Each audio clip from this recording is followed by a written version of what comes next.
I told my wife I might have a teenage son from before we met while she was already devastated from our failed IVF treatments, and instead of falling apart she told me to find out the truth before either of us made any decisions. I, 37M, have been sitting on this for 3 weeks and I cannot keep going through the motions at work pretending everything is normal. My wife Clara, 36F, and I live in a mid-sized city in Ohio. From the outside, our life looks pretty put together. Let me go back. I was 22, had just dropped out of my second year of college after my dad lost his job and we needed money coming into the house. I started working at a big box electronics store, the kind that sells laptops, TVs, and overpriced cables. I worked there for almost 2 years. It was not a great period of my life. I was behind where I thought I would be, most of my friends were finishing degrees, and I was reorganizing a display of wireless headphones for 8 hours a day. That is where I met Laura, 23F at the time. She had been working there about 6 months before I joined. She was funny, a little sarcastic, the kind of person who made a slow Tuesday shift go faster. We were not close friends exactly, but we got along well. Over time we started texting outside of work, grabbing food after shifts occasionally. Nothing serious. Neither of us had labeled anything. In the fall of 2008, after a closing shift, one thing led to another. It happened once. We never spoke about it after. A few weeks later, Laura stopped showing up to work. I heard from a coworker that she had gotten into some kind of dispute with the store manager over a cash register shortfall. The official story was theft, but no one actually knew what happened. She was gone before I could ask her anything directly. I tried calling her twice. Both calls went to voicemail. I sent one text. No reply. I figured she had moved on and did not want the awkwardness. I moved on too. I went back to school the following year, finished my degree, got into law school, met Clara in 2013, married her in 2016. Laura became a person I occasionally thought about when someone mentioned that electronics store, which was rarely. 3 weeks ago, on a Wednesday night, I got a friend request on Facebook. I almost never use the platform. I had not opened the app in probably 4 months. But I was sitting on the couch waiting for Clara to finish a work call, and I opened it out of habit. The request was from Laura. I accepted it, mostly out of curiosity, and started scrolling through her profile. She lives in another state now, somewhere in the Carolinas. She looks more or less the same. I was scrolling without thinking much of it when I stopped on a photo she had posted about 2 months earlier. It was a birthday post for her son. He was turning 15. I kept looking at the photo. The kid had a very specific gap between his 2 front teeth, not a huge gap, just slightly off-center. I have that same gap. I have had it my whole life and always hated it. My dentist mentioned it at every appointment until I was in my mid-20s. Beyond that, the kid's nose, the shape of his jaw, the way his ears sat against his head, I just kept staring. I did not say anything to anyone that night. The next morning, I texted my younger brother, Dewey, 34M, and sent him the photo with no context. Just the photo. His reply came back in about 4 minutes. He asked who the kid was and said he looked exactly like photos of me from high school. Dewey did not know about Laura. He had no reason to say that for any other reason. I sat with the timeline after that. Laura and I had that one night in October 2008. Her son's birthday, based on the post, is in July 2009. That is 9 months. I want to be very clear about something before I continue. Clara and I have been trying to have children for 5 years. We went through 3 rounds of IVF. None of them worked. We lost one pregnancy at 11 weeks. Clara has been seeing a specialist for the past 1.5 years. This is not a small background detail, it is the center of our lives right now. And sitting there doing that math on my phone, knowing what I know about the past 5 years, was a specific kind of experience I do not have words for. I told Clara 4 days after I got the friend request. I sat her down on a Sunday morning. I showed her the birthday photo. I told her everything about 2008, the one night, Laura leaving, the text that never got a response. Clara did not say much for a while. She looked at the photo for a long time. She pointed out the tooth gap before I even mentioned it. She asked a few practical questions. Did I have any other contact with Laura? Was there any chance of another explanation? Had I done anything about it yet? I told her no to all 3. Clara said she needed a day to think. She went to her sister's place that afternoon and came back that evening.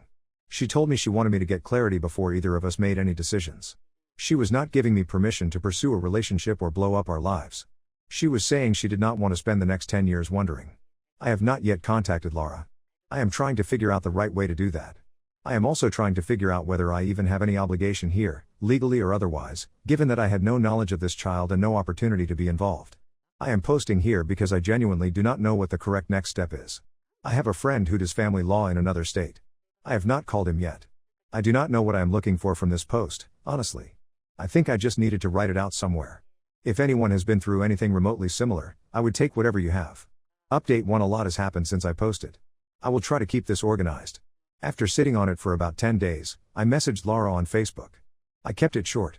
I told her I had seen the birthday photo, that I had some questions, and that I was not looking to cause any problems. I asked why she had sent the friend request after 15 plus years with no contact. Her reply came the next morning. It was long. I will summarize what she said. Laura told me she had been with someone on and off around the same time she and I had that one night. His name is Keith. She said she was more involved with him than with me, and when she found out she was pregnant in late 2008, she assumed without any real testing that the child was his. Keith was around in the early years. He and Laura were never married, but he was listed on the birth certificate and paying child support for most of their son's life. The boy's name is Dewey, which is also my brother's name, which was a strange detail to sit with. About 8 months ago, Keith got a new girlfriend. According to Laura, the girlfriend pushed Keith to get a DNA test done because she did not want him paying support for a child that might not be his. Keith agreed and filed through the family court in their county. The test came back showing zero biological connection between Keith and the boy. Keith immediately filed to stop child support. He also filed some kind of civil claim to recover the money he had paid over the years. Laura said she got legal advice that the recovery claim would likely fail because she genuinely believed Keith was the father, but the support termination was going through regardless. In the middle of all this, Laura said she thought back through her history and realized I was the only other possibility. She sat on it for 6 months before she sent that friend request. She said she was not looking for money and that she had a decent job and managed fine on her own. She said she reached out because her son had just found out the man he thought was his father had no biological connection to him, and that Keith had essentially stopped all contact after the test results came back. The boy is 15. He was told by his mother that the man he called his dad for most of his life is not his biological father. Keith has not spoken to him since the DNA results came in. I read Laura's message 3 times. Then I forwarded it to Clara. Clara's response was to ask whether Laura had proposed a DNA test. I told her not yet, not directly. Clara said we should ask for one before we did anything else. I called my family law contact after that. He practices in a different state than Laura but knows the general framework well enough to give me a preliminary read. He told me that if I am the biological father and had no knowledge of the child, my legal exposure going forward is limited but not zero. He also said that if I chose not to pursue any kind of relationship or acknowledgement, that was within my rights given the circumstances. He told me to get the DNA test done before making any decisions. I messaged Laura again and asked about the test. She said she had already looked into at-home paternity testing and could have a kit sent to her address. She told me she was not going to use the results to file any legal claims against me. She said she just wanted her son to have accurate information about where he came from. I agreed to the test. The kit arrived at my office address last week. I sent my portion back the same day it arrived. Results take between 5 and 7 business days from when the lab receives both samples. I am waiting. Clara has been going to work, coming home, making dinner. We watched a documentary on Tuesday about a family restoring a farmhouse in rural France. She laughed at one part where the contractor kept mispronouncing a French word. Things are not falling apart between us. But there is a particular kind of quiet in our house right now that was not there before. My brother Dewey called me last week. I had told him about the situation a few days after I sent him that photo. He did not ask for an update. He just called to check in and asked if I wanted to play golf that weekend. We went on Saturday. He did not bring it up once. We just played golf. I will post again when I have the results. Update 2: the results came back. The test confirmed I am the biological father. 99.9%. I called Clara from my car in the parking garage at work. She asked me to come home early. I left at noon and we sat at the kitchen table for about 2 hours going through what this actually meant in practical terms. The first thing I did the following morning was call my family law contact again. He connected me with a colleague of his who actually practices in Laura's state. That attorney, I will call her my legal contact, walked me through the situation plainly. She confirmed that Keith's civil claim to recover child support payments would almost certainly fail. She also explained that since I had no legal acknowledgement of paternity on file and the child is now 15, any formal arrangement going forward would likely be negotiated voluntarily rather than ordered by a court, unless Laura chose to pursue a legal filing. My legal contact said Laura had given no indication she intended to file anything. I messaged Laura with the results, even though she had already received her copy from the lab. She responded within the hour. She asked if I wanted to talk on the phone. I said yes, and we scheduled a call for that evening. That call lasted about 40 minutes. Laura explained more about Keith's situation. He had 2 DUI convictions in the past 5 years, had lost his license, and had been in county jail for about 4 months last year on a probation violation. She said her son had been dealing with that reality for most of his teenage years, a father who was unreliable at best. Then to have the DNA test come back the way it did on top of everything else was a significant thing for a 15-year-old to absorb. Laura said her son, at some point in the past few weeks, had asked her directly whether she knew who his biological father was. She had told him she was working on it and that she would have an answer soon. She had not given him my name yet. I told Laura I was not prepared to make any immediate decisions about contact. She said she understood and that she was not asking me to show up and announce anything. She said she was asking whether I was willing to be a known quantity, someone her son could have accurate information about, even if we never met. I told her I would think about it. Clara and I talked about that specific question for several nights after. The conversations were not arguments. We went back and forth on it practically. If the boy reaches 18 and tries to find me on his own, what does that look like? If he has medical history questions at 30, what does that look like? These are not hypotheticals that disappear because I choose not to act now. By the end of the week, I told Clara I thought Laura's son deserved to at least know my name and have some basic factual information. Not a relationship, not a financial arrangement, not a legal acknowledgement at this stage. Just a name and a basic response if he ever reached out. Clara said that was a reasonable line to draw. She also said she wanted to be part of whatever communication came next, meaning she did not want me going off and having a parallel conversation with Laura and her son without her knowing what was said. I agreed to that. I sent Laura a message laying out where I stood. She wrote back and said she would tell her son my name and that I was aware of him. She asked if I was open to exchanging contact information so that if he wanted to reach out someday, there was a path to do that. I said yes. That is where things stand right now. Update 3. 2 things happened after my last update that I want to document here. The first is that Keith's civil claim was dismissed. My legal contact told me the judge threw it out at a preliminary hearing. The reasoning, as she explained it to me, was that Laura had acted in good faith based on what she believed at the time. There was no finding that she had deliberately misled Keith. He had to cover his own legal costs as well. The second thing is that Laura's son reached out to me. He sent a message through Facebook. It was short. He introduced himself, said his name was Dewey, I still find that strange, and said his mom had told him about me. He asked one question. He asked if I had ever known about him. I wrote back the same day. I told him the honest version of events. I told him I had no idea he existed until about 2 months ago. I told him about the friend request, the birthday photo, the test. I did not editorialize. I just told him what happened in the order it happened. He replied 2 days later. He said that made sense and thanked me for being straight with him. Then he asked one more question. He asked whether I had ever looked him up before his mom sent that friend request. I told him no. He said okay. That was the end of the exchange. He has not written again. I have not written to him either. I do not know whether he will reach out again in a year, or 5 years, or never. Clara knows about the messages. I showed her both conversations in full. Keith, from what Laura mentioned in a follow-up message, has moved to a different city with his girlfriend and has had no contact with Dewey since the DNA results came in. Laura said her son had a guidance counselor at school he had been talking to about the situation, which seemed like the most practical piece of information I had heard through this whole thing. Clara and I are still in the process of deciding whether to pursue another round of treatment. That has not changed. What happened with Dewey did not resolve that, and it did not make it easier. We had dinner last month with another couple we have been close to for years, and at some point in the evening Clara laughed at something the other woman said, really laughed, and I realized that it had not happened at our dinner table in a while. I am not posting this as a conclusion because it does not feel like one. The DNA test happened, the results came in, the legal piece is mostly settled, and a 15-year-old boy somewhere in the Carolinas knows my name now. That is the current state of things. I will probably not post again unless something significant changes. Now let's move to the next story. Story 2. My roommate let his girlfriend basically move into our apartment without my permission. Then I discovered their plan to push me out and got my perfect revenge that backfired on them completely. This happened over the past few months and I still can't wrap my head around it. For context, I, 27M, have been living with my roommate Dylan, 26M, for almost 3 years now. We met in grad school and became close friends pretty quickly. Dylan has been dating Sarah, 24F, for about 2 years, and I've always gotten along well with her. She's funny, smart, and seemed perfect for him. I should mention that I work in IT support for a small company, mostly remote work, while Dylan is a freelance graphic designer.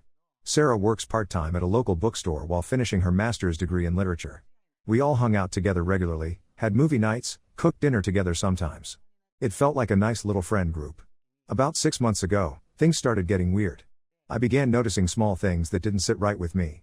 Sarah would come over when Dylan wasn't home and hang around for hours, which seemed odd since they could have just met at her place. She started asking me personal questions about my dating life, my work schedule, stuff that felt a bit too detailed for casual conversation. At first, I thought she was just being friendly. Sarah had always been the type to chat with everyone, so I didn't think much of it. But then she started showing up at our apartment more frequently when Dylan was out running errands or meeting clients. She would make excuses about forgetting something or wanting to use our better Wi-Fi for her schoolwork. The situation escalated when she began staying over even when Dylan had to leave early for work meetings. I would wake up to find her in the kitchen making coffee, still in her pajamas, acting like it was completely normal. When I asked where Dylan was, she would casually mention that he had left an hour ago but she wanted to finish sleeping.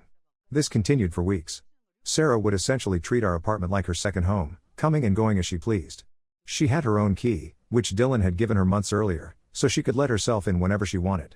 I started feeling uncomfortable in my own space but didn't know how to bring it up without seeming jealous or weird.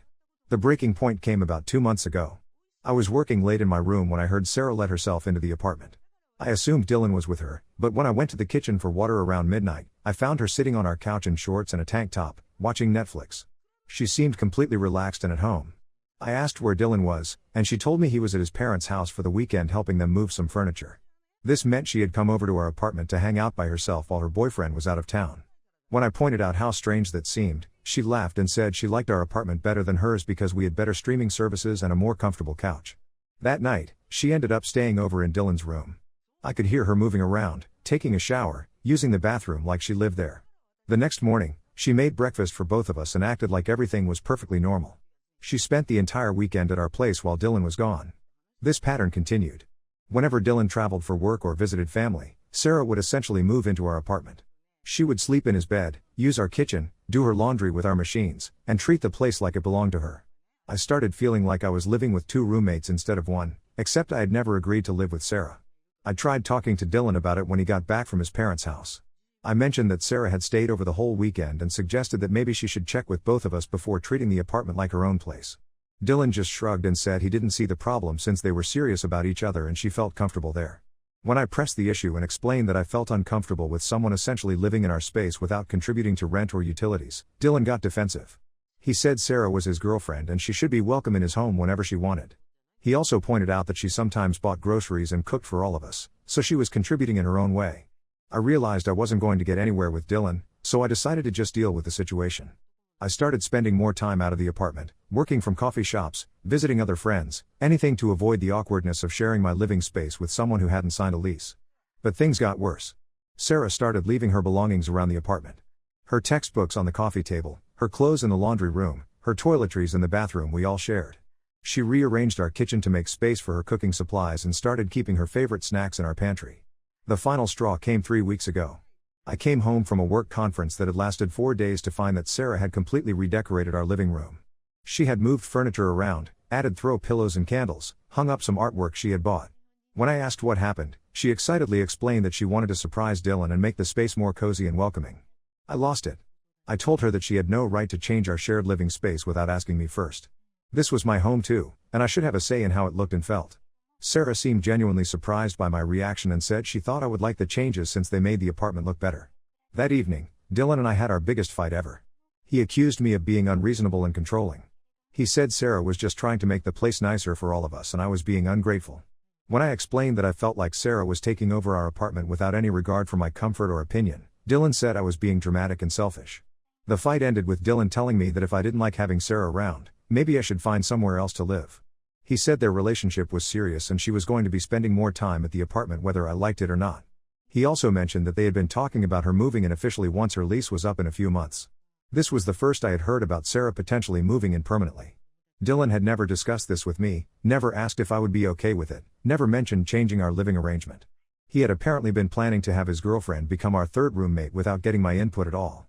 I spent the next few days thinking about what to do. I looked into breaking our lease early, but the penalties would have been expensive and I would have had trouble finding another place in my budget on short notice.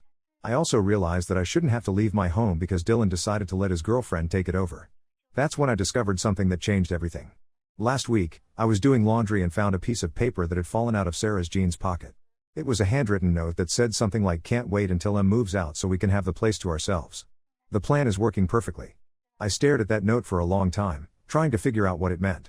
The M obviously referred to me, and the plan suggested that Sarah's constant presence at our apartment wasn't just because she felt comfortable there. It seemed like she and Dylan had been deliberately trying to make me so uncomfortable that I would move out on my own. I took a picture of the note with my phone and put the original back where I found it. I spent the rest of the day thinking about all the times Sarah had seemed to go out of her way to establish her presence in the apartment, all the times Dylan had dismissed my concerns or made me feel like I was being unreasonable.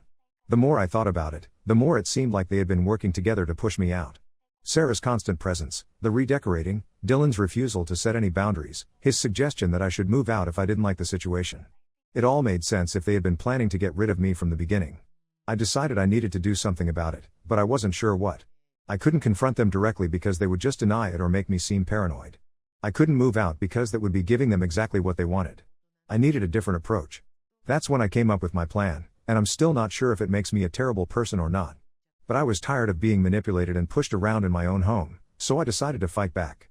Update 1: A lot of people asked for an update on my situation with Dylan and Sarah, and things have definitely taken an interesting turn. Some of you might think what I did was petty, but I'm honestly past caring at this point. After I found that note, I decided I needed more evidence before making any moves. I started paying closer attention to Dylan and Sarah's conversations when they thought I wasn't listening. I also began keeping track of when Sarah was at the apartment versus when Dylan was actually home. What I discovered was pretty eye-opening. Sarah was spending significantly more time at our place when Dylan was out than when he was actually there. She would show up within an hour of him leaving and stay until right before he was supposed to return. It was like she had memorized his schedule specifically so she could be there when I was alone. I also started noticing that she would ask me a lot of questions about my daily routine, my work meetings, when I planned to be home or away. At the time, I thought she was just making conversation, but looking back, it seemed like she was gathering information about my schedule too. The breakthrough came when I overheard a phone conversation Sarah was having in Dylan's room. She thought I had left for work, but I had forgotten my laptop charger and came back to get it. She was talking to someone, probably a friend, and I heard her say something about how I was being stubborn and not taking the hints they were giving me. She mentioned that Dylan was getting frustrated because their original timeline wasn't working. She also said something about how they might need to be more direct if subtle pressure wasn't going to work. The conversation made it clear that they definitely had some kind of plan to get me out of the apartment. Armed with this information, I decided it was time to act. But instead of confronting them or moving out, I chose a different approach. I decided to beat them at their own game by making Sarah's constant presence at our apartment work against her. I started documenting everything. Every time Sarah was at the apartment, how long she stayed, what she did while she was there, any changes she made to our shared spaces. I took photos of her belongings scattered around the common areas, screenshots of our utility bills showing increased usage, receipts showing that I was the only one actually paying for household supplies despite her using them constantly. I also started being much more assertive about the apartment being my home too. When Sarah rearranged things, I would move them back. When she left her stuff in common areas, I would pile it up by Dylan's bedroom door. When she acted like she lived there, I would politely but firmly remind her that she was a guest in my home. This started causing tension between Dylan and Sarah, which I could hear through the thin walls. She would complain to him that I was being hostile and making her feel unwelcome. He would get defensive and say he would talk to me about being more accommodating. But when he tried to have those conversations with me, I would calmly point out that Sarah didn't pay rent or utilities and had no official right to treat the apartment like her own space. The situation came to a head 2 weeks ago when I got a text from our landlord asking about adding Sarah to our lease. Apparently, Dylan had contacted the property management company about having his girlfriend move in officially and had listed her as already living at the apartment part-time. I immediately called our landlord and explained that I had never agreed to add a third person to our lease. I told him that while Sarah spent time at the apartment as Dylan's guest, she was not a resident and I did not consent to making her one. I also mentioned that any changes to our lease agreement would need approval from both current tenants. Our landlord thanked me for clarifying and said he would need written consent from both Dylan and me before making any changes to the lease. He also mentioned that if Sarah was essentially living there without being on the lease, that could be a violation of our rental agreement. When Dylan found out that I had spoken to our landlord, he was furious. He accused me of going behind his back and sabotaging his relationship. I told him that he was the one who had gone behind my back by trying to add Sarah to our lease without asking me first. That's when the real truth came out. Dylan admitted that he and Sarah had been hoping I would get tired of the situation and move out on my own because they wanted to live together but couldn't afford a 2-bedroom apartment without my share of the rent. They figured if they made me uncomfortable enough, I would leave and they could find a cheaper place or get a 1-bedroom. He also confessed that the redecorating incident was intentional. Sarah had suggested that if she made the apartment feel more like her space, I might realize that I didn't belong there anymore. They thought I would take the hint and start looking for somewhere else to live. I was honestly shocked by how calculated their behavior had been. These were people I had considered friends, and they had been manipulating me for months to try to get me out of my own home. Dylan seemed to think his honesty would make me more understanding, but it actually made everything worse. I told Dylan that I was not moving out and that Sarah needed to stop treating our apartment like she lived there. I said that if they wanted to live together, they could find their own place when our lease was up in 8 months. Until then, Sarah was welcome as a guest but not as an unofficial third roommate. Dylan tried to argue that they couldn't afford their own place and that I was being unreasonable by not letting Sarah move in. He said I should be happy to help out my friends and that cutting our rent 3 ways would save us all money. When I pointed out that they had been lying to me and manipulating me for months, he said they only did it because they knew I would say no if they asked directly. The conversation ended with Dylan storming off to Sarah's apartment and staying there for 3 days. When he came back, he was cold and distant. Sarah stopped coming over entirely, which was actually a relief. But now Dylan and I barely speak to each other, and the atmosphere in the apartment is tense and uncomfortable. I know some people might think I should have just moved out to avoid all this drama, but I don't think I should have to leave my home because my roommate and his girlfriend decided to manipulate me. I'm still not sure how this is all going to work out, but at least now I know where everyone stands. Update 2: Things have gotten significantly worse since my last update, and I'm starting to think I might need to consider other options. The situation with Dylan has completely deteriorated, and there have been some developments that I didn't see coming. After our confrontation about Sarah and the lease situation, Dylan became increasingly hostile toward me. He stopped contributing to household chores entirely, left messes in common areas for days, and started bringing different people over at all hours without giving me any notice. It was like he was trying to make living with him as unpleasant as possible. The breaking point came about a month ago when I discovered that Dylan had been going through my personal belongings while I was at work. I noticed that things in my bedroom were slightly out of place, and some important documents I kept in my desk drawer had been moved around. When I confronted him about it, he denied everything and accused me of being paranoid. I decided to set up a small security camera in my room to see if I was imagining things. What I captured was worse than I expected. Dylan had been entering my room multiple times while I was away, going through my closet, my desk, even looking under my mattress like he was searching for something specific. When I showed him the footage, instead of apologizing or explaining himself, Dylan became enraged. He said I had violated his privacy by recording in our shared living space without his permission. He threatened to report me to our landlord for installing surveillance equipment in the apartment. I pointed out that the camera was only in my private bedroom and that he had no business being in there in the first place. I also reminded him that what he was doing could be considered breaking and entering, even though we were roommates. Dylan just said I was being dramatic and that roommates sometimes needed to go into each other's rooms for legitimate reasons. When I asked him what legitimate reason he could possibly have for searching through my personal documents and belongings, he couldn't give me a straight answer. He mumbled something about looking for a tool he thought he had lent me, but couldn't specify what tool or when he had supposedly lent it to me. That's when Sarah reappeared in the picture, but not in the way I expected. She started showing up at our apartment again, but now she was openly hostile toward me. She would make snide comments about how I was ruining her relationship with Dylan and preventing them from moving forward with their lives together. During one particularly unpleasant encounter, Sarah accused me of being jealous of their relationship and trying to sabotage it because I was lonely and miserable. She said I was clinging to Dylan as a friend because I didn't have anyone else in my life, and that I needed to let him go so he could be happy. I was honestly stunned by her attack. Sarah had always been friendly toward me before, even during the period when she was essentially trying to push me out of the apartment. This new aggressive version of her was completely different, and it made me realize how fake her previous behavior had been. The situation escalated further when I came home from work one day to find that someone had been in my room again, despite the fact that I had started locking my bedroom door. My lock had been picked or forced, and this time things were missing. Specifically, my laptop charger, my good headphones, and a small amount of cash I kept in my desk drawer for emergencies. When I confronted Dylan about the theft, he claimed he had no idea what I was talking about. He suggested that maybe I had misplaced the items or forgotten where I put them. When I pointed out that my bedroom lock had been damaged, he said maybe I had locked myself out and forgotten that I had to break in. His explanations were so obviously false that I realized Dylan was either directly responsible for the theft or knew who was. I filed a police report, which made Dylan extremely angry. He said I was escalating things unnecessarily and that involving the police would cause problems for both of us with our landlord.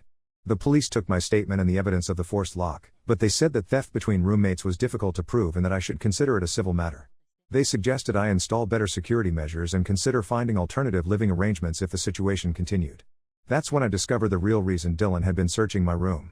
A friend of mine who works in property management happened to mention that someone had been calling around to different apartment complexes in our area, asking about my rental history and whether I had ever caused problems as a tenant.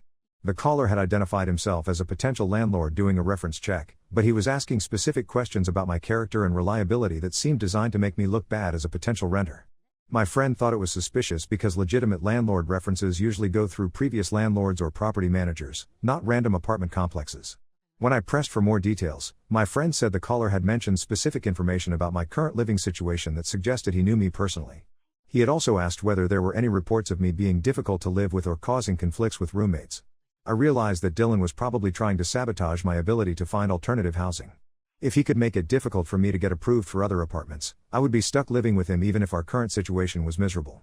It was a calculated move to trap me in our lease. I confronted Dylan about the phone calls, and for the first time, he looked genuinely caught. He didn't deny it outright, but he said he was just trying to help me find better housing options by getting information about what was available. When I pointed out that potential landlords don't usually make negative reference calls about prospective tenants, he couldn't explain himself. At this point, I realized that Dylan and Sarah had moved beyond just trying to make me uncomfortable. They were actively trying to sabotage my life and make it impossible for me to leave the apartment on my own terms. I decided that I needed to take more drastic action to protect myself. I started looking into breaking our lease early, despite the financial penalties. I also began documenting everything Dylan was doing, including the theft, the privacy violations, and the attempts to sabotage my rental applications. I figured if I was going to have to leave, I wanted to make sure Dylan would be held responsible for his behavior. But then something unexpected happened that changed the entire situation. I got a call from our landlord saying that he had received complaints about our apartment from other tenants in the building. Apparently, Dylan's late-night visitors and loud arguments with Sarah had been disturbing our neighbors for weeks. Our landlord said that if the noise complaints continued, he would have to consider evicting both of us for violating our lease agreement. He asked if there was anything I could do to help resolve the situation, since I had never been the source of any previous complaints. I saw this as my opportunity to turn the tables on Dylan's manipulation. I told our landlord the truth about what had been happening, including Dylan's attempts to add Sarah to our lease without my consent, the theft from my room, and the hostile living environment he had been creating. Our landlord was not happy to hear about these issues, especially the unauthorized attempt to add Sarah to our lease and the theft allegations. He said he would need to investigate the situation and might need to take action to resolve the problems. Now I'm waiting to see what happens next. Dylan doesn't know that I spoke to our landlord about everything, and he's still behaving like he can force me out through intimidation and harassment. But I think the power dynamic in our apartment is about to shift in my favor. Update 3: This will be my final update because the situation has been resolved, though not in the way I originally expected. A lot has happened since I last posted, and I wanted to give everyone closure on how things turned out. After I spoke with our landlord about Dylan's behavior, things moved pretty quickly. Our landlord conducted his own investigation by talking to other tenants in the building and reviewing the history of complaints about our apartment. What he found was enough to take action. It turned out that several neighbors had been complaining about noise and disruptions coming from our unit for months, not just weeks. The complaints included loud arguments at all hours, people coming and going constantly, and even reports of someone trying to break into other apartments in our building late at night. Our landlord also discovered that Dylan had been listing our apartment address as his business location for his freelance graphic design work without getting permission to operate a business out of a residential rental. This was a direct violation of our lease agreement. When our landlord confronted Dylan about these violations, Dylan tried to blame everything on me. He claimed that I was the one causing problems and that he had been trying to manage the situation on his own. He also said that I had been harassing him and his girlfriend and making it impossible for them to live peacefully. Our landlord wasn't buying Dylan's version of events, especially since none of the complaints from other tenants mentioned me specifically. He also pointed out that Dylan's attempt to add Sarah to the lease without my consent showed a pattern of dishonesty about the living arrangements. The final straw came when our landlord reviewed our lease agreement and found several other violations that Dylan was responsible for. He had made unauthorized modifications to the apartment, including installing shelving and hanging artwork without permission. He had also been subletting space to Sarah without declaring it to the property management company. Our landlord gave Dylan two options: move out voluntarily within 30 days or face formal eviction proceedings for multiple lease violations. He also made it clear that if Dylan chose to fight the eviction, all of his violations would become part of his rental history and make it much harder for him to find housing in the future. Dylan chose to move out voluntarily, but not before making my last few weeks in the apartment absolutely miserable. He stopped paying his share of utilities, left messes everywhere, and brought Sarah over constantly to pack his belongings and generally make noise and chaos. The worst part was that Dylan tried to get revenge by spreading lies about me to our mutual friends and acquaintances. He told people that I had forced him out of the apartment because I was jealous of his relationship and couldn't handle living with a couple. He also claimed that I had been spying on him and violating his privacy. Most of our mutual friends saw through Dylan's lies pretty quickly, especially when they heard the full story from me. But a few people believed his version of events, and I lost some friendships over the whole situation. It was disappointing to learn who really had my back when things got difficult. Sarah also tried to cause problems for me even after Dylan moved out. She called our landlord and tried to claim that I had been sexually harassing her and making her feel unsafe in the apartment. She said that was the real reason they wanted me gone, not because of any manipulation or scheming on their part. Fortunately, our landlord didn't take her accusations seriously because her story didn't match up with the timeline of events or the evidence he had already collected. He also pointed out that if Sarah had really felt unsafe, she should have reported it months ago instead of continuing to spend time at the apartment alone with me. Our landlord did document Sarah's false accusations in case she tried to escalate the situation further, but nothing came of it. I think she realized that making false reports could get her in legal trouble, so she eventually stopped trying to cause problems for me. Dylan moved out 3 weeks ago, and the difference in my living situation has been incredible. The apartment is peaceful again, I don't have to worry about my belongings being stolen or my privacy being violated, and I can actually relax in my own home for the first time in months. I've been living alone in the apartment while our landlord looks for a new tenant to take over Dylan's portion of the lease. He's been very accommodating about the whole situation and has even offered to reduce my rent slightly until he finds someone suitable to move in.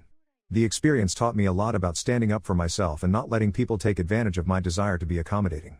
I used to think that being a good friend meant letting people get away with behavior that made me uncomfortable, but I learned that real friends don't manipulate and lie to get what they want. I also learned the importance of documenting everything when you're dealing with people who aren't trustworthy. If I hadn't kept records of what Dylan and Sarah were doing, I might have ended up being the one who got evicted or faced false accusations. As for Dylan and Sarah, I heard through mutual friends that their relationship didn't survive the stress of moving out and finding new housing. Apparently, the financial pressure of getting their own place without my contribution to rent caused a lot of fights between them. They broke up about 2 weeks after Dylan moved out of our apartment. I can't say I'm surprised that their relationship fell apart once they got what they thought they wanted. A relationship built on manipulating and lying to other people probably isn't strong enough to survive real challenges. I haven't heard from either of them directly since Dylan moved out, and I plan to keep it that way. I blocked both of them on social media and have no interest in maintaining any kind of friendship with people who treated me so poorly. My life has been much better without their drama and manipulation. I'm focusing on my work, spending time with friends who actually respect me, and enjoying having my own space again. I'm also being much more careful about who I choose to live with in the future. Looking back on the whole situation, I'm glad I didn't just move out when things first started getting uncomfortable.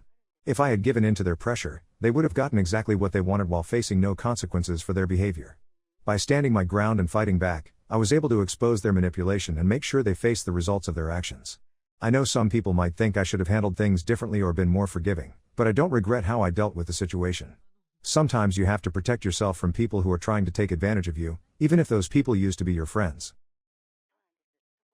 I moved. My girlfriends had to organize our new apartment and she hid my laptop the night before my finals in revenge, watched me panic for hours, then told me to check the closet she had already put it in, and still denied everything when I found it.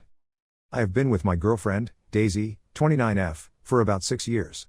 We met when I was 24 and she was 23, and for the first 2 years, it was the kind of relationship where you break up twice a year and get back together because neither of you knows how to let go.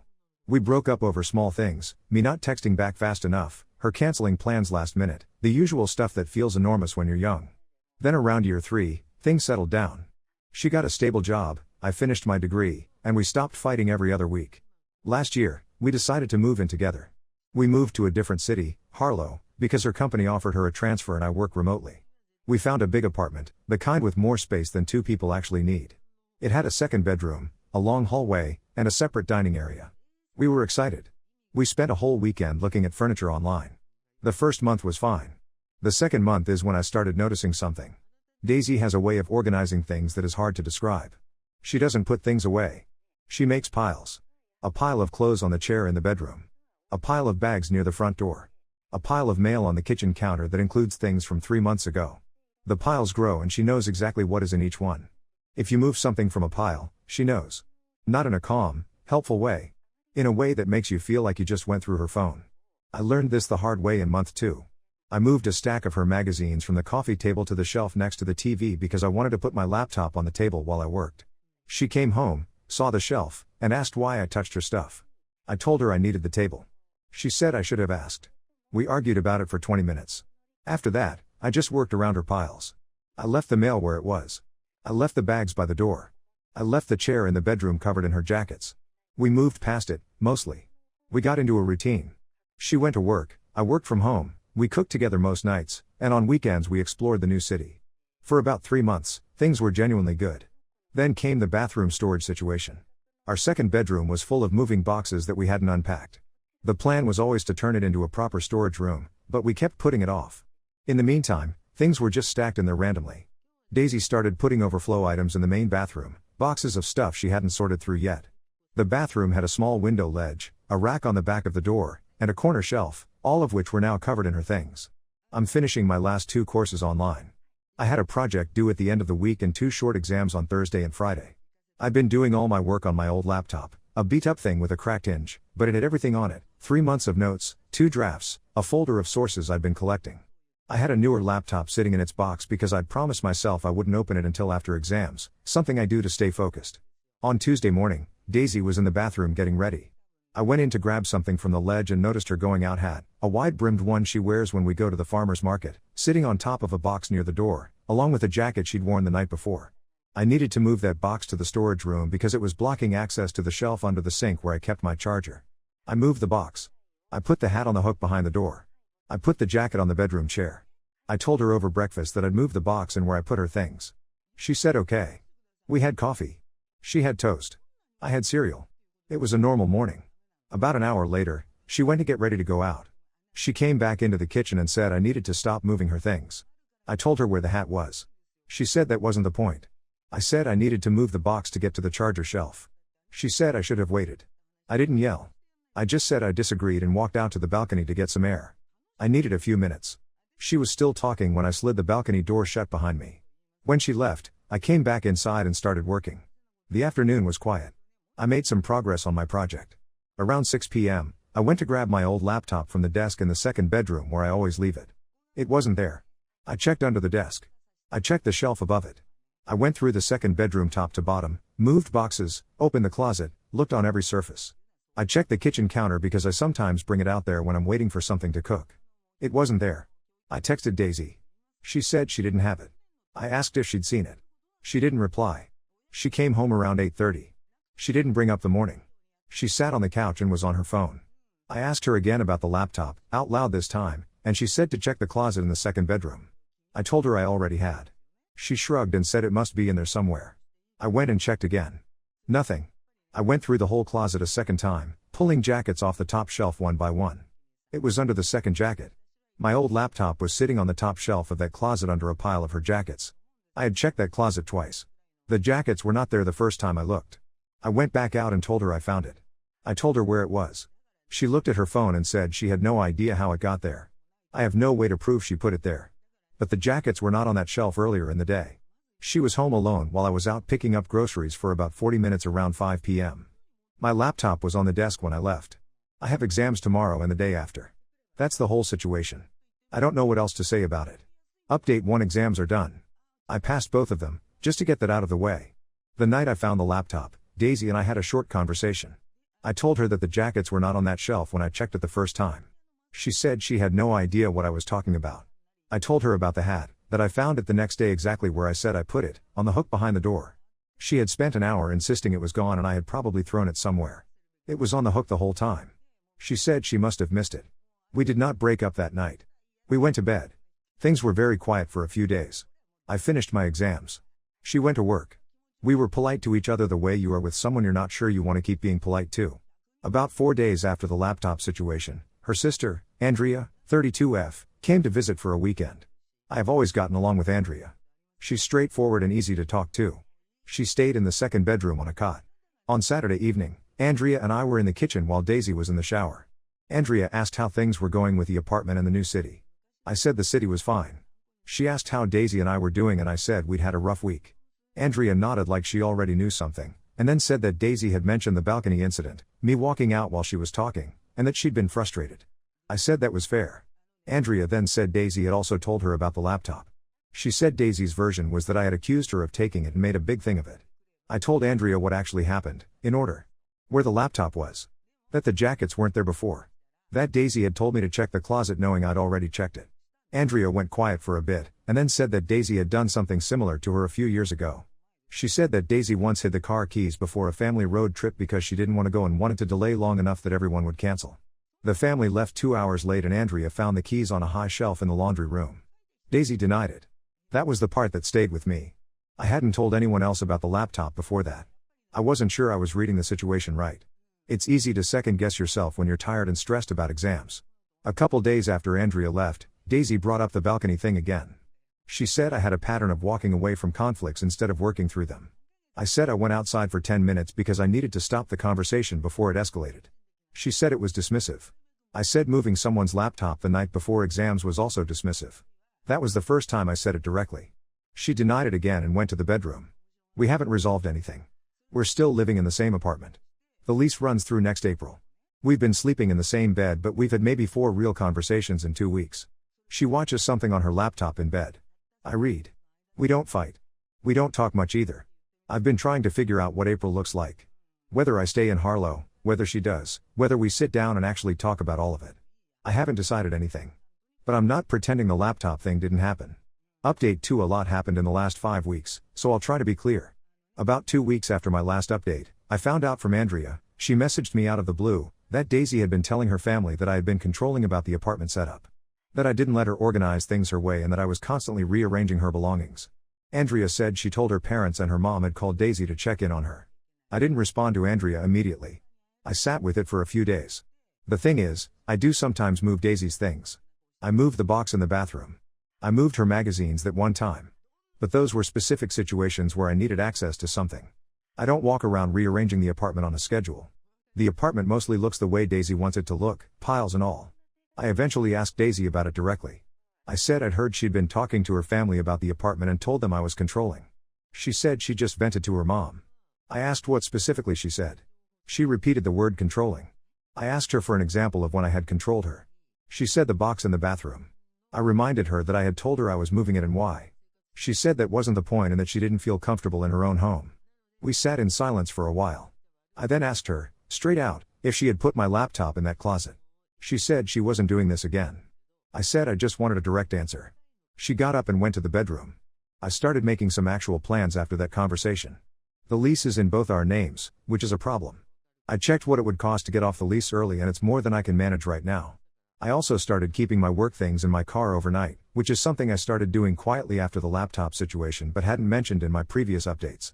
The last thing that happened, and this is recent, last week, is that Daisy told me she had a close friend, a guy called Pierce, 31M, who was going to visit for a few days the following month.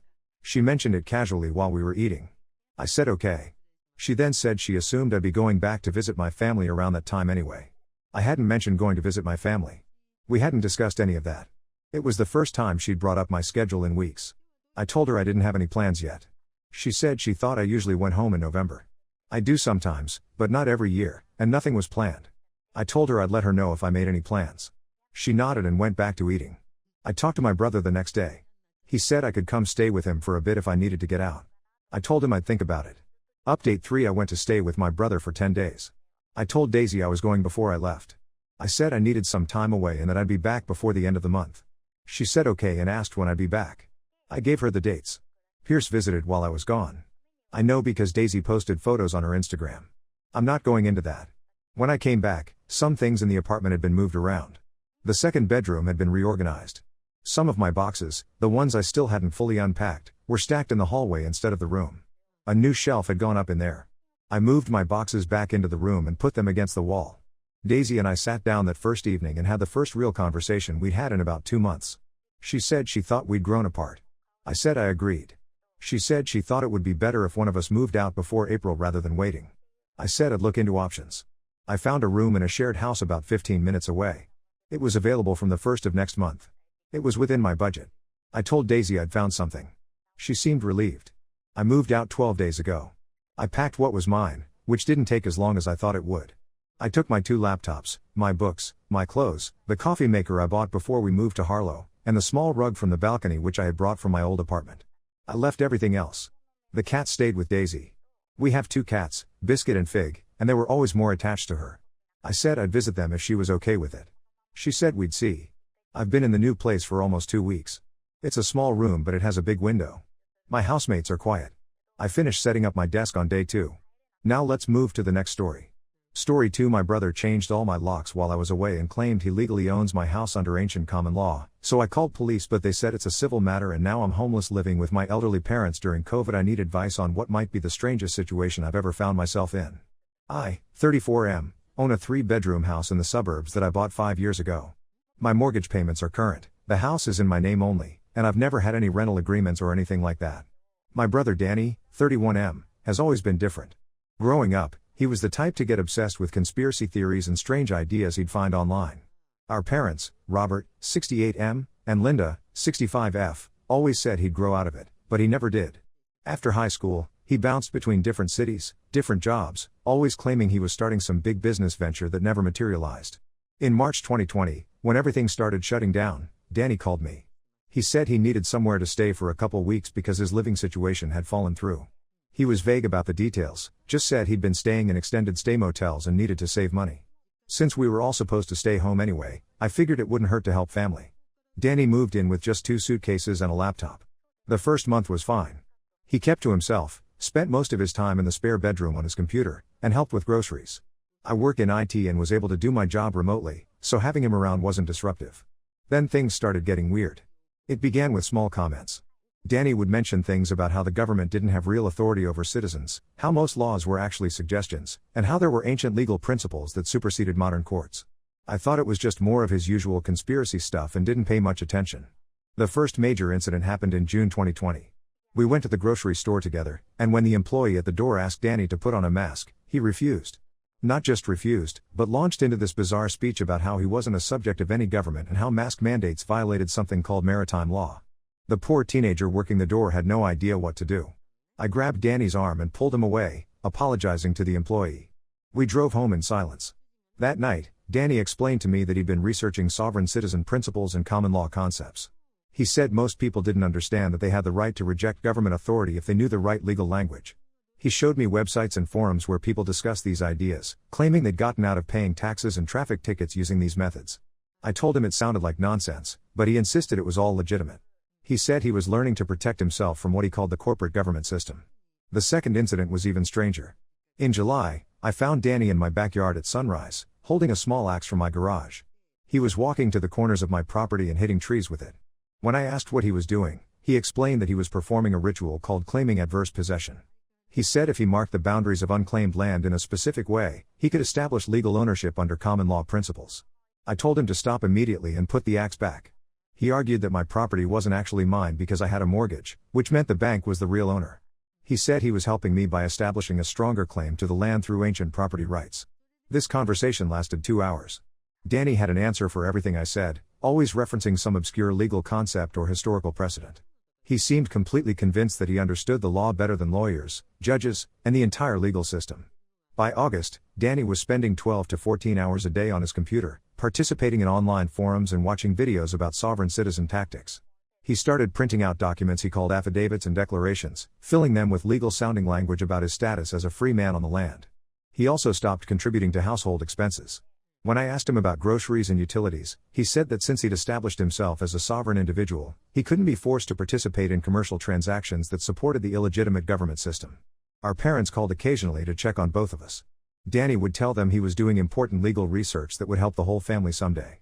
He never mentioned the specifics of what he was researching, and I didn't want to worry them by explaining how strange he'd become. In September, I decided I needed a break. The house felt tense all the time, with Danny muttering about legal theories and printing documents at all hours. I planned a weekend trip to visit my college roommate who lived near the coast. I told Danny I'd be gone from Friday evening to Sunday night. Danny asked several questions about exactly when I'd be leaving and returning. He wanted to know if anyone else had keys to the house, if I'd told anyone about my travel plans, and whether I'd be checking in while I was away. I thought he was just being security conscious. The weekend was great.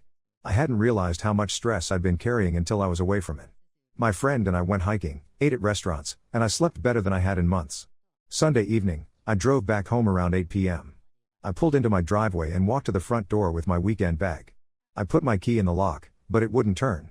I tried several times, thinking maybe the lock was sticking, but the key wouldn't go in properly. I walked around to the back door and tried my key there. Same problem. I looked more closely at both locks and realized they were completely different from the ones I'd had installed. These were heavy-duty deadbolts that looked like they belonged on a commercial building. I called Danny's cell phone.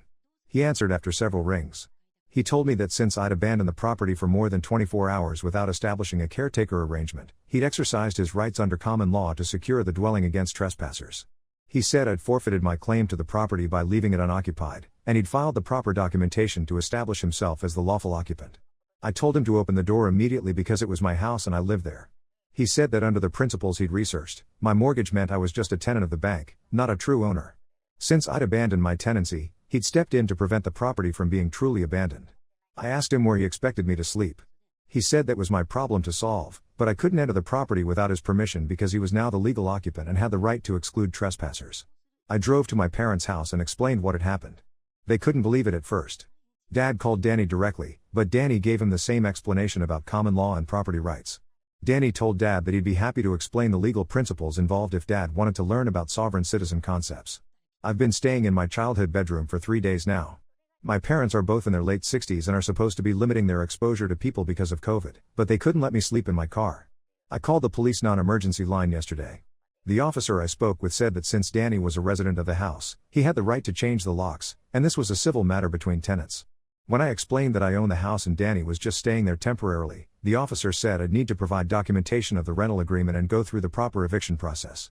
I tried to explain that there was no rental agreement because Danny was just a guest, but the officer said that didn't matter if he'd been living there for several months. He told me to contact a lawyer or the housing authority. I'm completely lost.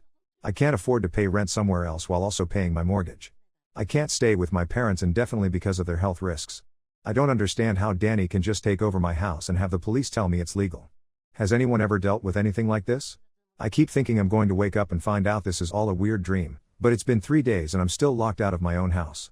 Update 1. Thank you to everyone who responded to my original post. I got hundreds of comments and messages with advice, and several people shared similar stories about family members who'd gotten involved with sovereign citizen ideas. It helped me realize I wasn't dealing with a unique situation. The most helpful advice came from users who told me to contact a real estate attorney immediately, not just call the police. Several people explained that Danny wasn't actually a tenant because he'd never paid rent or had any kind of lease agreement, which meant the police officer I'd spoken with was wrong about the law. I called my dad's attorney, Mr. Peterson, who's handled family legal matters for years. When I explained the situation, he immediately understood what had happened and said he'd seen similar cases before. He said Danny was what the law calls a licensee, which is basically a guest who can be asked to leave at any time. He said changing the locks to exclude the actual homeowner was definitely illegal and could be both a civil and criminal matter. Mr. Peterson called the police department with me on a three-way call. He explained to the sergeant that this wasn't a landlord-tenant issue but a case of illegal exclusion by a guest. He used specific legal terms and cited relevant statutes. The sergeant said he'd have an officer come out to resolve the situation. 2 officers arrived at my house an hour later. Mr. Peterson and I met them there. One officer went to the front door and knocked, identifying himself as police. Danny answered through the door but wouldn't open it. The officer explained that I was the homeowner and had the right to enter my property. Danny responded with a long speech about how he'd established legal occupancy under common law and how the police had no jurisdiction over a sovereign individual on his own land. This went on for about 10 minutes. Danny kept referencing legal concepts that made no sense and insisting that he'd filed proper documentation with some kind of common law court that didn't exist. The officers looked at each other like they'd heard this type of thing before. Finally, one officer told Danny that he had 2 choices: open the door and gather his belongings, or they'd force entry and he'd be arrested for trespassing. Danny went quiet for several minutes, then said he needed to consult his legal documents. After another 20 minutes, we heard the locks clicking. Danny opened the door but didn't step outside. He handed me a stack of papers that he said were affidavits and notices that established his legal claim to the property. He said he was allowing me to enter under duress but wasn't giving up his rights. The papers were filled with strange language about maritime law, corporate personhood, and something called the Universal Commercial Code. There were official-looking seals and stamps, but Mr. Peterson looked through them and said they were completely meaningless legal nonsense. Danny gathered his belongings while one officer supervised. He kept muttering about how this was an illegal eviction and how he'd file appropriate paperwork to restore his rights. He said he'd been in contact with other sovereign citizens who would help him fight this injustice. As he was loading his suitcases into his car, Danny told me this wasn't over. He said he'd established a valid claim to the property and would be back with proper documentation. He said I was making a mistake by siding with the corporate government against my own family. Danny drove away, and I was back in my own house. I walked through every room to make sure nothing was damaged or missing. Everything looked normal except for one thing: my home office was filled with printed papers. Danny had been using my printer to create hundreds of pages of legal documents, affidavits, and forms related to sovereign citizen theories. I spent the rest of that day reading through some of the papers Danny had left behind. It was like looking into a completely different world. There were documents claiming that the United States government was actually a corporation, that birth certificates were financial instruments, and that people could declare themselves independent from all laws by using the right legal language. Some of the papers were templates for creating your own license plates, avoiding taxes, and getting out of traffic tickets. There were instructions for filing liens against judges and police officers who tried to enforce regular laws against sovereign citizens. I also found printed emails between Danny and other people who shared these beliefs. They were encouraging each other to take bold action to establish their rights and warning about government retaliation against people who challenged the system. One email thread was particularly disturbing. Danny had been asking for advice about claiming adverse possession of property, and several people had encouraged him to take action while he had access to a house. They told him that if he could establish occupancy and exclude the previous occupant, he'd have a valid claim under common law. Mr. Peterson advised me to change the locks again and consider getting a restraining order if Danny tried to return. He said sovereign citizen beliefs sometimes led people to escalate their actions when their initial attempts failed. I had new locks installed the next day and added a security system with cameras. I also called my parents to let them know Danny was no longer staying with me and to warn them that he might contact them with strange legal theories. My dad said Danny had already called them twice, trying to explain that he'd been illegally evicted from property he'd rightfully claimed. He'd asked them for money to hire a lawyer who specialized in common law cases. My parents told him they wouldn't give him money and that he needed to apologize to me and find somewhere else to live. For the past week, things have been quiet. I haven't heard from Danny, and there's been no activity on my security cameras. I'm hoping he's moved on to some other scheme, but Mr. Peterson warned me that people who get deeply involved in sovereign citizen ideas often don't give up easily. I'm still processing how quickly Danny went from being my quirky brother to someone who would steal my house and threaten me with legal action. Several people who commented on my original post shared similar stories about family members who'd been radicalized by online communities, and it's helped me understand that this isn't really about me personally. I'll post another update if anything else happens, but hopefully this is the end of it. Update 2: Things got much more complicated after my last update. I thought Danny had moved on, but it turns out he was just getting started. 3 weeks ago, I got a call at work from someone who said he was a process server. He said he had legal documents to deliver to me regarding a property dispute. I told him I'd be home after 5 p.m., and he said he'd stop by then. When he arrived, he handed me a thick envelope of papers. The cover page was titled Notice of Claim and Lien and was addressed to me as Marcus Johnson, presumed occupant. The documents were filled with the same type of legal language I'd seen in Danny's papers, but these were more formal and official looking. The basic claim was that Danny had established lawful occupancy of my property through adverse possession and common law principles. The document said I was illegally occupying his property and demanding that I vacate within 30 days or face legal action. There were also papers that claimed to place a lien on my house for damages Danny said he'd suffered from being illegally evicted. The amount was $75,000, which he claimed was compensation for his lost property rights and emotional distress. I immediately called Mr. Peterson. He looked at the documents and said they were completely invalid but that Danny had filed them with the county clerk's office, which was required to accept any documents that were properly formatted, even if they were based on nonsense legal theories. Mr. Peterson explained that sovereign citizens often use this tactic to harass people and create the appearance of legitimate legal action. He said the lien wouldn't actually affect my ability to sell or refinance my house, but it would show up in public records until we took action to have it removed. The process of getting the lien removed turned out to be more complicated than I expected. We had to file a motion with the court explaining that the lien was fraudulent and based on invalid legal theories. This required paying filing fees and potentially going to a hearing if Danny contested our motion. While we were working on the lien issue, I started getting other problems. Danny had apparently been busy during the week since I'd last seen him. First, I got a call from my homeowner's insurance company. They said they'd received a claim filed by someone claiming to be the legal occupant of my property. The claim was for personal property that had allegedly been damaged during an illegal eviction. The insurance company wanted me to provide documentation proving that I was the legitimate policyholder. Then I got a letter from the IRS saying they'd received documentation indicating that my house was being used as a business property by someone else. They wanted me to clarify the tax status of the property and provide proof of my residential use. I also received a notice from the post office that someone had filed a change of address form to have my mail forwarded to a P.O. box. When I went to the post office to resolve this, they showed me a form that appeared to be signed by me, but I'd never filled out any such form. Mr. Peterson said this was a pattern he'd seen before with sovereign citizen harassment campaigns. He said Danny was probably following advice from online forums about how to make life difficult for people who'd interfered with sovereign citizen activities. The most disturbing incident happened on a Saturday morning 3 weeks ago. I was having coffee in my kitchen when my doorbell rang. I looked through the peephole and saw a man in a suit holding a clipboard. When I opened the door, he introduced himself as a representative from the county assessor's office. He said they'd received documentation indicating that there was a dispute about the ownership of my property, and he needed to verify the current occupancy status for tax purposes. I explained that I was the homeowner and there was no ownership dispute. He showed me a folder of papers that included copies of Danny's lien documents and what appeared to be a deed transfer form signed by me, transferring the property to Danny. I'd never signed any such document. The signature looked similar to mine, but when I examined it closely, it was clearly forged.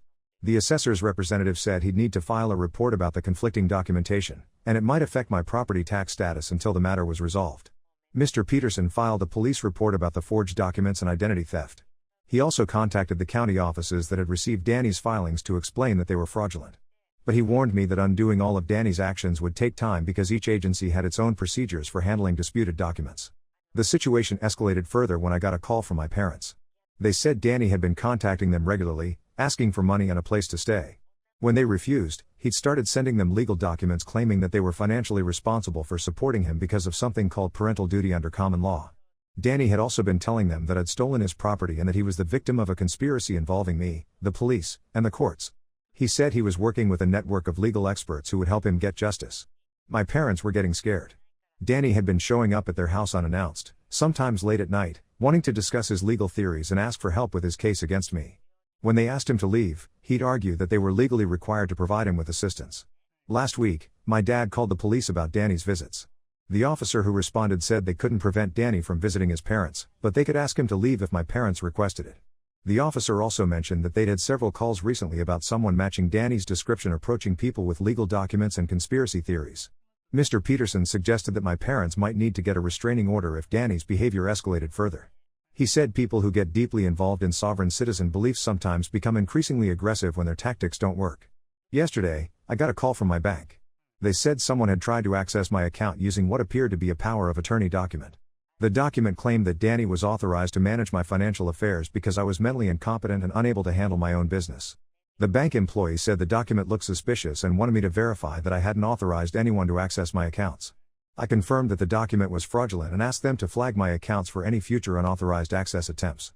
I'm now dealing with legal actions in multiple areas, removing the fraudulent lien, dealing with the forged documents, addressing the various agency filings, and protecting my parents from harassment. Mr. Peterson estimates it will take several more months to completely undo everything Danny has done. The scariest part is that I don't think Danny is finished. Based on his recent actions, he seems to be escalating his tactics rather than giving up. Mr. Peterson warned me that some sovereign citizens eventually resort to more serious illegal actions when their document-based harassment doesn't work. I've upgraded my home security system and I'm keeping detailed records of every incident. I'm also considering whether to pursue criminal charges for identity theft and fraud, though Mr. Peterson says those cases can be difficult to prosecute when family members are involved. I never imagined that helping my brother during a difficult time would lead to this level of chaos in my life.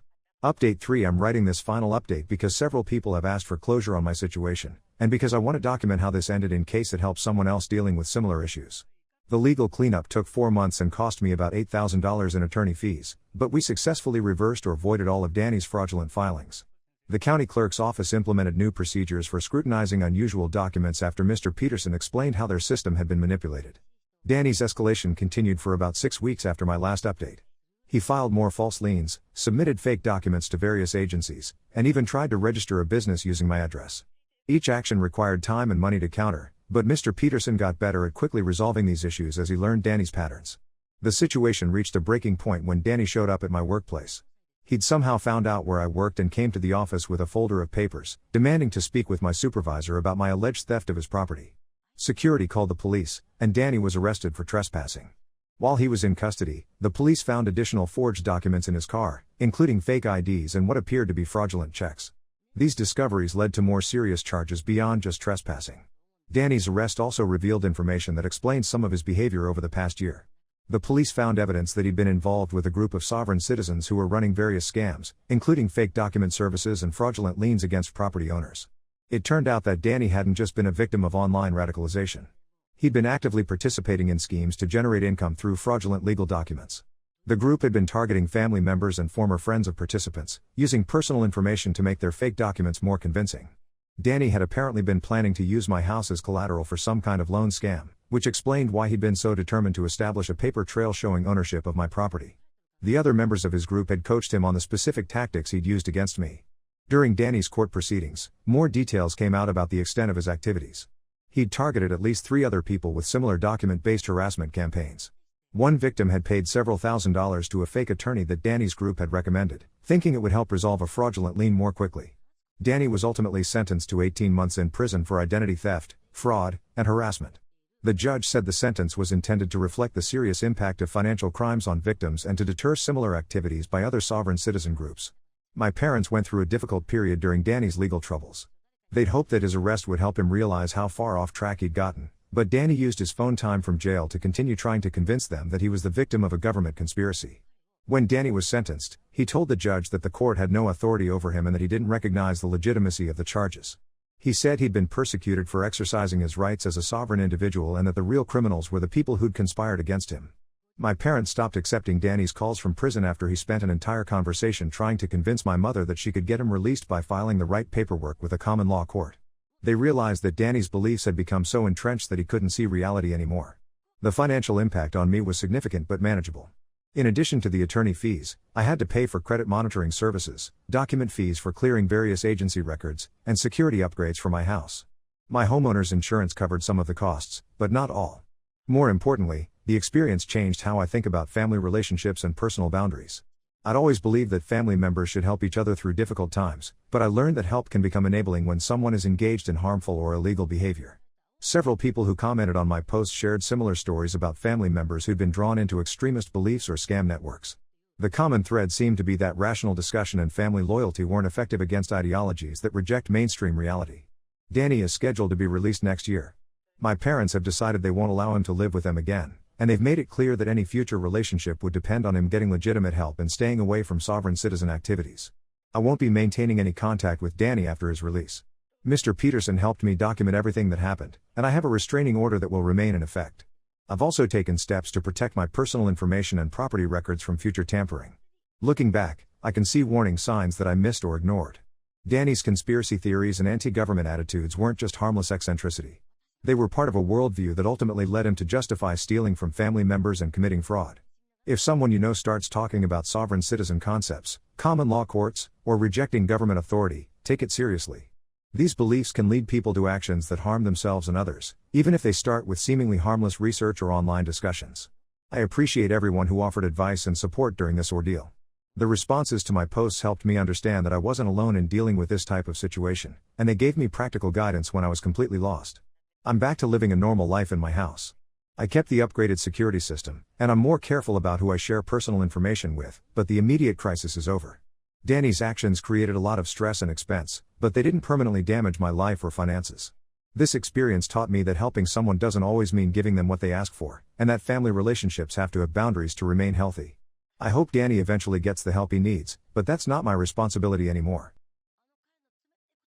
My best friend's ex left her with a diabetic infant, paid zero child support for 5 years, then showed up with his infertile wife who wanted the child as a replacement and called her a responsibility they were willing to take on. I need to write this out because I've been going over it in my head for 3 days and I still can't believe what happened at my front door last Saturday. My name isn't important, but I'm a 31-year-old woman, and my best friend Carla, 31F, and I have known each other since we were in 7th grade. We went to the same middle school, same high school, and then ended up at the same university by complete coincidence because we had actually picked different programs. She was doing business administration and I was doing biology, and somehow we ended up in the same off-campus housing lottery and got placed in the same building. That felt like the universe confirming something we already knew. I say all of this because people are going to read what I'm about to write and wonder if Carla and I have some weird codependent thing going on. We don't. We just happen to be the kind of friends who actually show up for each other, which apparently is unusual enough that people find it hard to believe. Now, about Philip, 35M. He and Carla started dating in their 2nd year of university. He was well liked, had a good group of friends, played recreational soccer on weekends, and seemed like the kind of person who had his life together. Their relationship lasted about 4 years. By the time Carla was 26, they were living together in a 1-bedroom apartment near the university district, and she got pregnant. Neither of them had planned it, but Carla decided to keep the baby, and Philip said he was on board. Their daughter Nora was born when Carla was 27. I was in the delivery room. I cut the cord because Philip said hospitals made him uncomfortable and he stepped out right before the final stage of labor. That should have told us everything. For the first 8 weeks after Nora was born, Philip came home later and later. He said it was work. Carla was on maternity leave, barely sleeping, managing a newborn with a diagnosis of type 1 diabetes that came 2 months after Nora's birth when she had a seizure in the middle of the night. Managing a diabetic infant is not a small thing. It means blood sugar checks every few hours, learning how to use a continuous glucose monitor on a baby, understanding how to adjust feeds based on readings, and spending a lot of time on the phone with pediatric endocrinologists. Carla learned all of it. Philip learned none of it. He left when Nora was 4 months old. He didn't have another woman, as far as anyone knew at the time. He just said he hadn't signed up for this level of stress and that he needed space. He moved in with a friend from his soccer team and went almost completely silent. No child support. No visits. One text on Nora's first birthday that just said happy birthday to the little one and then nothing again for another full year. Carla went back to work at a restaurant 6 weeks after Philip left because she had no other choice. Her parents are in another country and were not in a position to help financially. She worked doubles on weekends and I would stay with Nora on those days, learning the glucose monitor routine, figuring out what to feed her and when. This went on for about a year. Now, about my situation. My grandmother left me a trust fund when I passed away. I want to be straightforward about this because people tend to make assumptions. I did not grow up wealthy in the way people imagine. My grandmother was a careful woman who saved her entire life, and she left what she had to me specifically because, as she put it in the letter attached to the will, she trusted me not to be stupid with it. I've kept that promise. I finished my PhD in molecular biology last year. I had research scholarships through most of it. I lived simply. 2 years ago, I bought a house in a quiet neighborhood called Cedarfield, about 20 minutes from the university. It's a 3-bedroom house with a yard. I offered Carla and Nora the second bedroom. Not as charity, not as a loan. I told Carla directly that I was paying the mortgage regardless, and the room was either going to sit empty or have 2 people I actually liked living in it. She moved in 3 weeks later. After she moved in, Carla was able to drop one of her 2 jobs and re-enroll in her business program part-time. Nora, who is now 5, started at a small private school nearby that has a nurse on staff who is trained in pediatric diabetes management, which is not something every school has. I pay the tuition. Carla covers her own expenses and contributes to groceries. We split the household tasks based on who is home and when. I'm saying all of this to paint a clear picture before I get to last Saturday. At around 11 in the morning, I heard a knock at the door. Carla was at the library studying for her accounting exam. Nora was in the backyard. I opened the door and Philip was standing there. He was not alone. He had a woman with him who I later found out was his wife, Sandra. He also had his parents, who I recognized from photos, and 2 other people I didn't know. I hadn't seen Philip in person since the month before he left. That was nearly 5 years ago. He started talking immediately. He said he had done a lot of work on himself, that he had built a stable life, that he and Sandra owned a home in a suburb called Pinecrest, and that he thought it was time for him to be part of Nora's life. He said Nora deserved to know her father and her grandparents on his side. His mother started talking about family heritage and how children need roots. Sandra said almost nothing for the first few minutes. She kept looking past me toward the backyard where Nora was playing. At one point she said that they had plenty of space at their house and that they were more than ready to take on the responsibility, and she used that phrase, take on the responsibility, in the same tone you might use when talking about adopting a dog. I told them Carla wasn't home. Philip said it didn't matter, that he was Nora's father and he had rights. His father nodded. I looked at this group of 6 people standing on my porch and I laughed. Not a short laugh. A full, genuine laugh, the kind that happens when something is so far from what you expected that your body doesn't know what else to do. Then I told Philip that he had 5 years of unpaid child support, 5 years of medical costs for a diabetic child, 5 years of school fees, and 5 years of not a single phone call, and that if he wanted to take this to court, he should talk to a lawyer first so the lawyer could explain what judges think of parents who disappear for 5 years and then show up with a posse. I told Sandra specifically that Nora was not available for placement. I closed the door. I am posting this because Carla came home 2 hours later and I had to tell her what happened, and now we're trying to figure out what to do next. I don't know if Philip actually files anything. I don't know if this was a bluff. But I have 5 years of receipts, and so does Carla. Update 1: a lot happened. I'll try to be organized about it. The day after I posted, Carla called a family lawyer named Patricia who a friend from her program had used during a custody dispute a couple of years back. Patricia took a look at everything Carla had, the years of no contact, the 0 child support, the medical documentation for Nora, and told Carla that Philip was in a very weak position if he chose to file. He filed anyway. 2 weeks after he showed up at my door, Carla received paperwork. Philip was requesting regular visitation and the possibility of shared custody, citing that he was now financially stable and that Carla's living arrangement, specifically the fact that she and Nora were living in my home, was proof that she couldn't support herself or Nora independently. That last part is what got people in the comments when I shared it, and honestly it got me too. His argument, as Patricia explained it, was that Carla was financially dependent on a third party, meaning me, and that this instability made his home a better primary environment for Nora. He mentioned the private school tuition being paid by someone who was not a legal guardian and framed it as evidence that Carla's situation was precarious. Patricia was not worried. She said this kind of argument gets made sometimes and judges tend not to be impressed by it, especially when the alternative is a father who has been completely absent for 5 years and is now married to someone the child has never met. But here is the part I didn't see coming. During the initial paperwork phase, Patricia requested Philip's financial records as part of the standard process. What came back was interesting. Philip and Sandra had applied for adoption through a private agency 14 months ago. The application was denied. The reason listed in the records Patricia was able to access was that Sandra had a medical condition that the agency's evaluating doctor noted required significant daily management, and the agency had concerns about the household's capacity to handle both that and a young child's needs. Patricia said this was relevant because it provided context for why Philip suddenly reappeared after 5 years. The timing lined up exactly with the adoption denial. Carla's reaction when Patricia told her this was to sit very still for a long time and then ask if they could get a copy of the application. They could not get the full application, but through a mutual contact who knew Sandra's sister, some information started to filter through. Sandra had been trying to have children for years. The agency denial had been a significant setback. Someone in Sandra's circle apparently mentioned to this mutual contact that Sandra had been the one pushing for Philip to reconnect with Nora, and that Philip had initially resisted but eventually agreed. I want to be careful here because some of this is secondhand. But what we do know directly, from the legal documents, is that Philip applied for adoption, was denied, and filed for custody of his biological daughter 14 months later. Meanwhile, during all of this, Nora kept going to school. She came home one afternoon and told Carla that her teacher had given her a sticker for reading a whole book by herself. She had no idea any of this was happening. Patricia filed a counter-response outlining Philip's 5-year absence, the lack of any financial contribution, and the medical needs of Nora that had been managed entirely by Carla and, by documented extension, by me. She also submitted the private school's record showing consistent attendance and stable health management. The court date was set for 6 weeks out. One more thing. Philip's parents, the ones who had shown up at my door talking about heritage and roots, apparently called Carla's phone twice in the 2 weeks after the filing. Carla did not answer either call. Patricia advised her not to engage with any of them outside of official legal channels. I documented both calls on Carla's phone log in case it became relevant later. Update 2: the court date happened. I wasn't allowed in the courtroom for most of it, but I sat in the hallway for 4 hours. Carla gave me a full account afterward over coffee at the kitchen table. The judge reviewed everything Patricia submitted. Philip's lawyer made the argument about Carla's living arrangement and financial situation. Patricia responded by submitting a detailed document I had prepared at her request, which laid out the arrangement clearly. Carla contributed to household expenses, was enrolled in university, and was on track to complete her degree in 14 months. The document also included a breakdown of Nora's medical costs over 5 years and who had covered them. Philip was asked directly by the judge when he had last had contact with Nora before showing up at my door. His answer was that he had sent a birthday card when she turned 3. Patricia checked the records. There was no birthday card sent when Nora turned 3.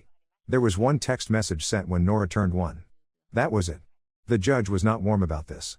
Sandra's situation came up briefly when the judge asked Philip why he believed he could manage the needs of a child with type 1 diabetes. Philip said they had done research. He could not name the type of glucose monitor Nora used.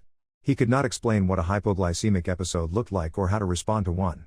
Carla had been managing this since Nora was 2 months old. The judge denied the custody request. Philip was granted supervised visitation, 2 hours per month at a family services center, subject to review after 6 months.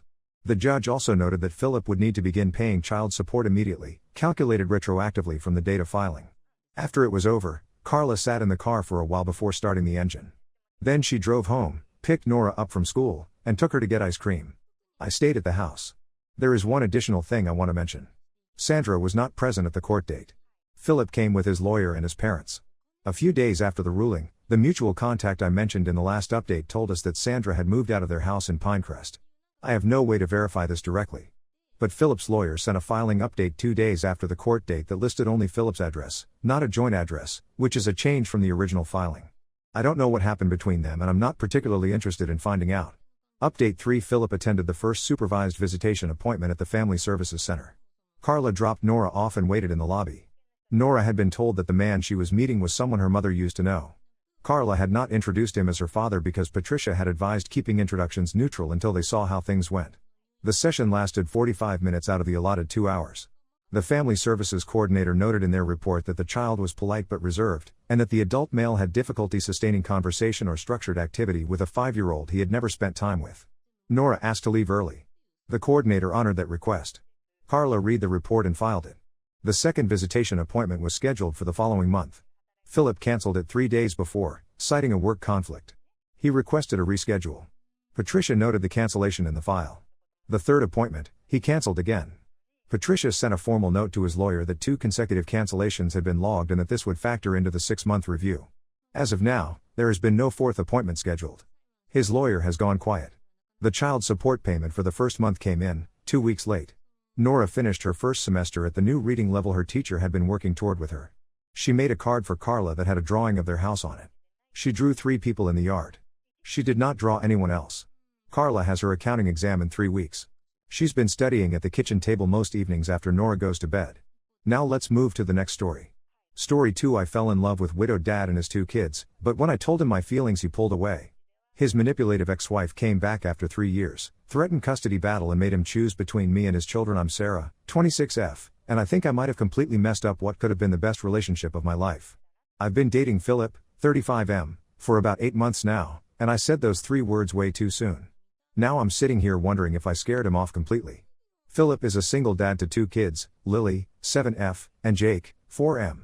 His ex-wife Lisa moved to another state about 3 years ago for a job opportunity and decided she wanted a fresh start without the kids. She sends birthday cards twice a year and calls maybe once a month, but that's about it. Philip has full custody and honestly, he's an amazing father. I'm a nurse at the local children's hospital, and I met Philip through my neighbor Katie. She's friends with his sister and thought we'd hit it off. Katie set us up on a blind date back in March, and she was right. We went to this little Italian place downtown, and we talked for 4 hours straight. He told me about his kids, his job as a construction supervisor, and how he'd been single for over a year because dating as a single parent was complicated. I told him about my work, my family, and how I'd moved to town 2 years ago for the job. The first few months were pretty standard dating stuff. We'd go out once or twice a week, always when his kids were with his parents or his sister. We'd text throughout the day, and he'd call me most nights after the kids went to bed. He was always upfront about his priorities, his kids came first, and any woman he dated needed to understand that. I respected that completely. Around month 3, things started getting more serious. We were spending more time together, and the physical side of our relationship was developing naturally. We'd had several sleepovers at my place, and everything felt right. But I still hadn't met his kids, and he hadn't brought up the topic. I knew this was a big step for him. He'd mentioned that he'd only introduced the kids to one other woman he'd dated since Lisa left, and that relationship ended badly. The woman had tried to discipline Lily during their second meeting, and Philip ended things immediately.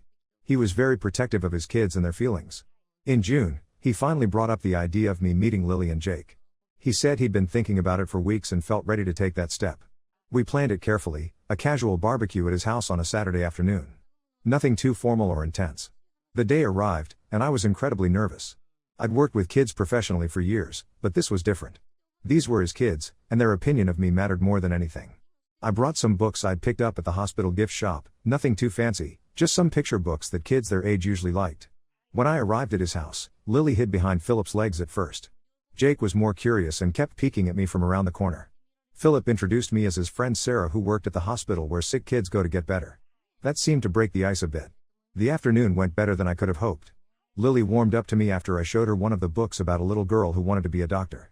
Jake was fascinated when I told him about the ambulances that brought patients to the hospital. By the end of the afternoon, Lily was showing me her room and Jake was asking if I'd come back to play with his dinosaurs. Philip walked me to my car that evening, and I could tell he was pleased with how things had gone. He thanked me for being so patient and natural with the kids. We kissed goodnight, and he said he'd call me later. Over the next few weeks, I started spending more time at his house. Not overnight yet, but I'd come over for dinner or to help with bedtime routines. The kids seemed to accept me as part of their regular schedule. Lily would ask if Miss Sarah was coming over, and Jake would save his favorite dinosaur stories to tell me.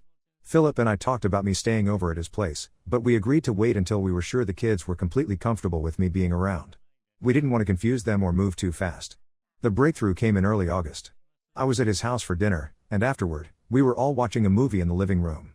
Lily had fallen asleep on the couch, and Jake was getting drowsy. Philip carried Lily to her room, and I helped Jake brush his teeth and get into his pajamas. As I was tucking Jake into bed, he asked if I was going to be his new mom. The question caught me completely off guard. I told him that I cared about him and Lily very much, and that I liked spending time with their dad. He seemed satisfied with that answer and drifted off to sleep. When I came back to the living room, Philip was cleaning up from dinner. I started helping him, and we worked together in comfortable silence. It struck me how natural this felt, like we were a family unit working together. After the kids were definitely asleep, Philip and I settled on the couch with some wine. We were talking about the day, and he mentioned how natural I was with the kids. He said seeing me help with their bedtime routine made him realize how much he cared about me. One thing led to another, and we ended up in his bedroom. This was the first time we'd been intimate at his house, and something about being in his space, surrounded by evidence of his life with his kids, made everything feel more intense and meaningful. Afterward, we were lying in bed talking quietly. He was telling me about Jake's question and how he'd handled similar situations in the past. The conversation was deep and intimate, and I felt closer to him than I'd ever felt to anyone. That's when it happened. We were cuddled together, and he was playing with my hair. He said something about how much the evening had meant to him, and without thinking, I whispered that I loved him. The words were out before I could stop them. The room went completely silent. Philip stopped playing with my hair, and I could feel his body tense up slightly. I immediately started to panic internally, but I tried to stay calm on the outside. He didn't say anything for what felt like forever. Finally, he kissed the top of my head and said that I was special to him too. Then he pulled me closer and we fell asleep. I woke up the next morning feeling mortified. He was already up making breakfast for the kids, and when I came downstairs, he was normal and friendly but not quite the same as the night before. I helped with breakfast and played with the kids for a bit, but I could tell something had shifted. Since then, things have been different.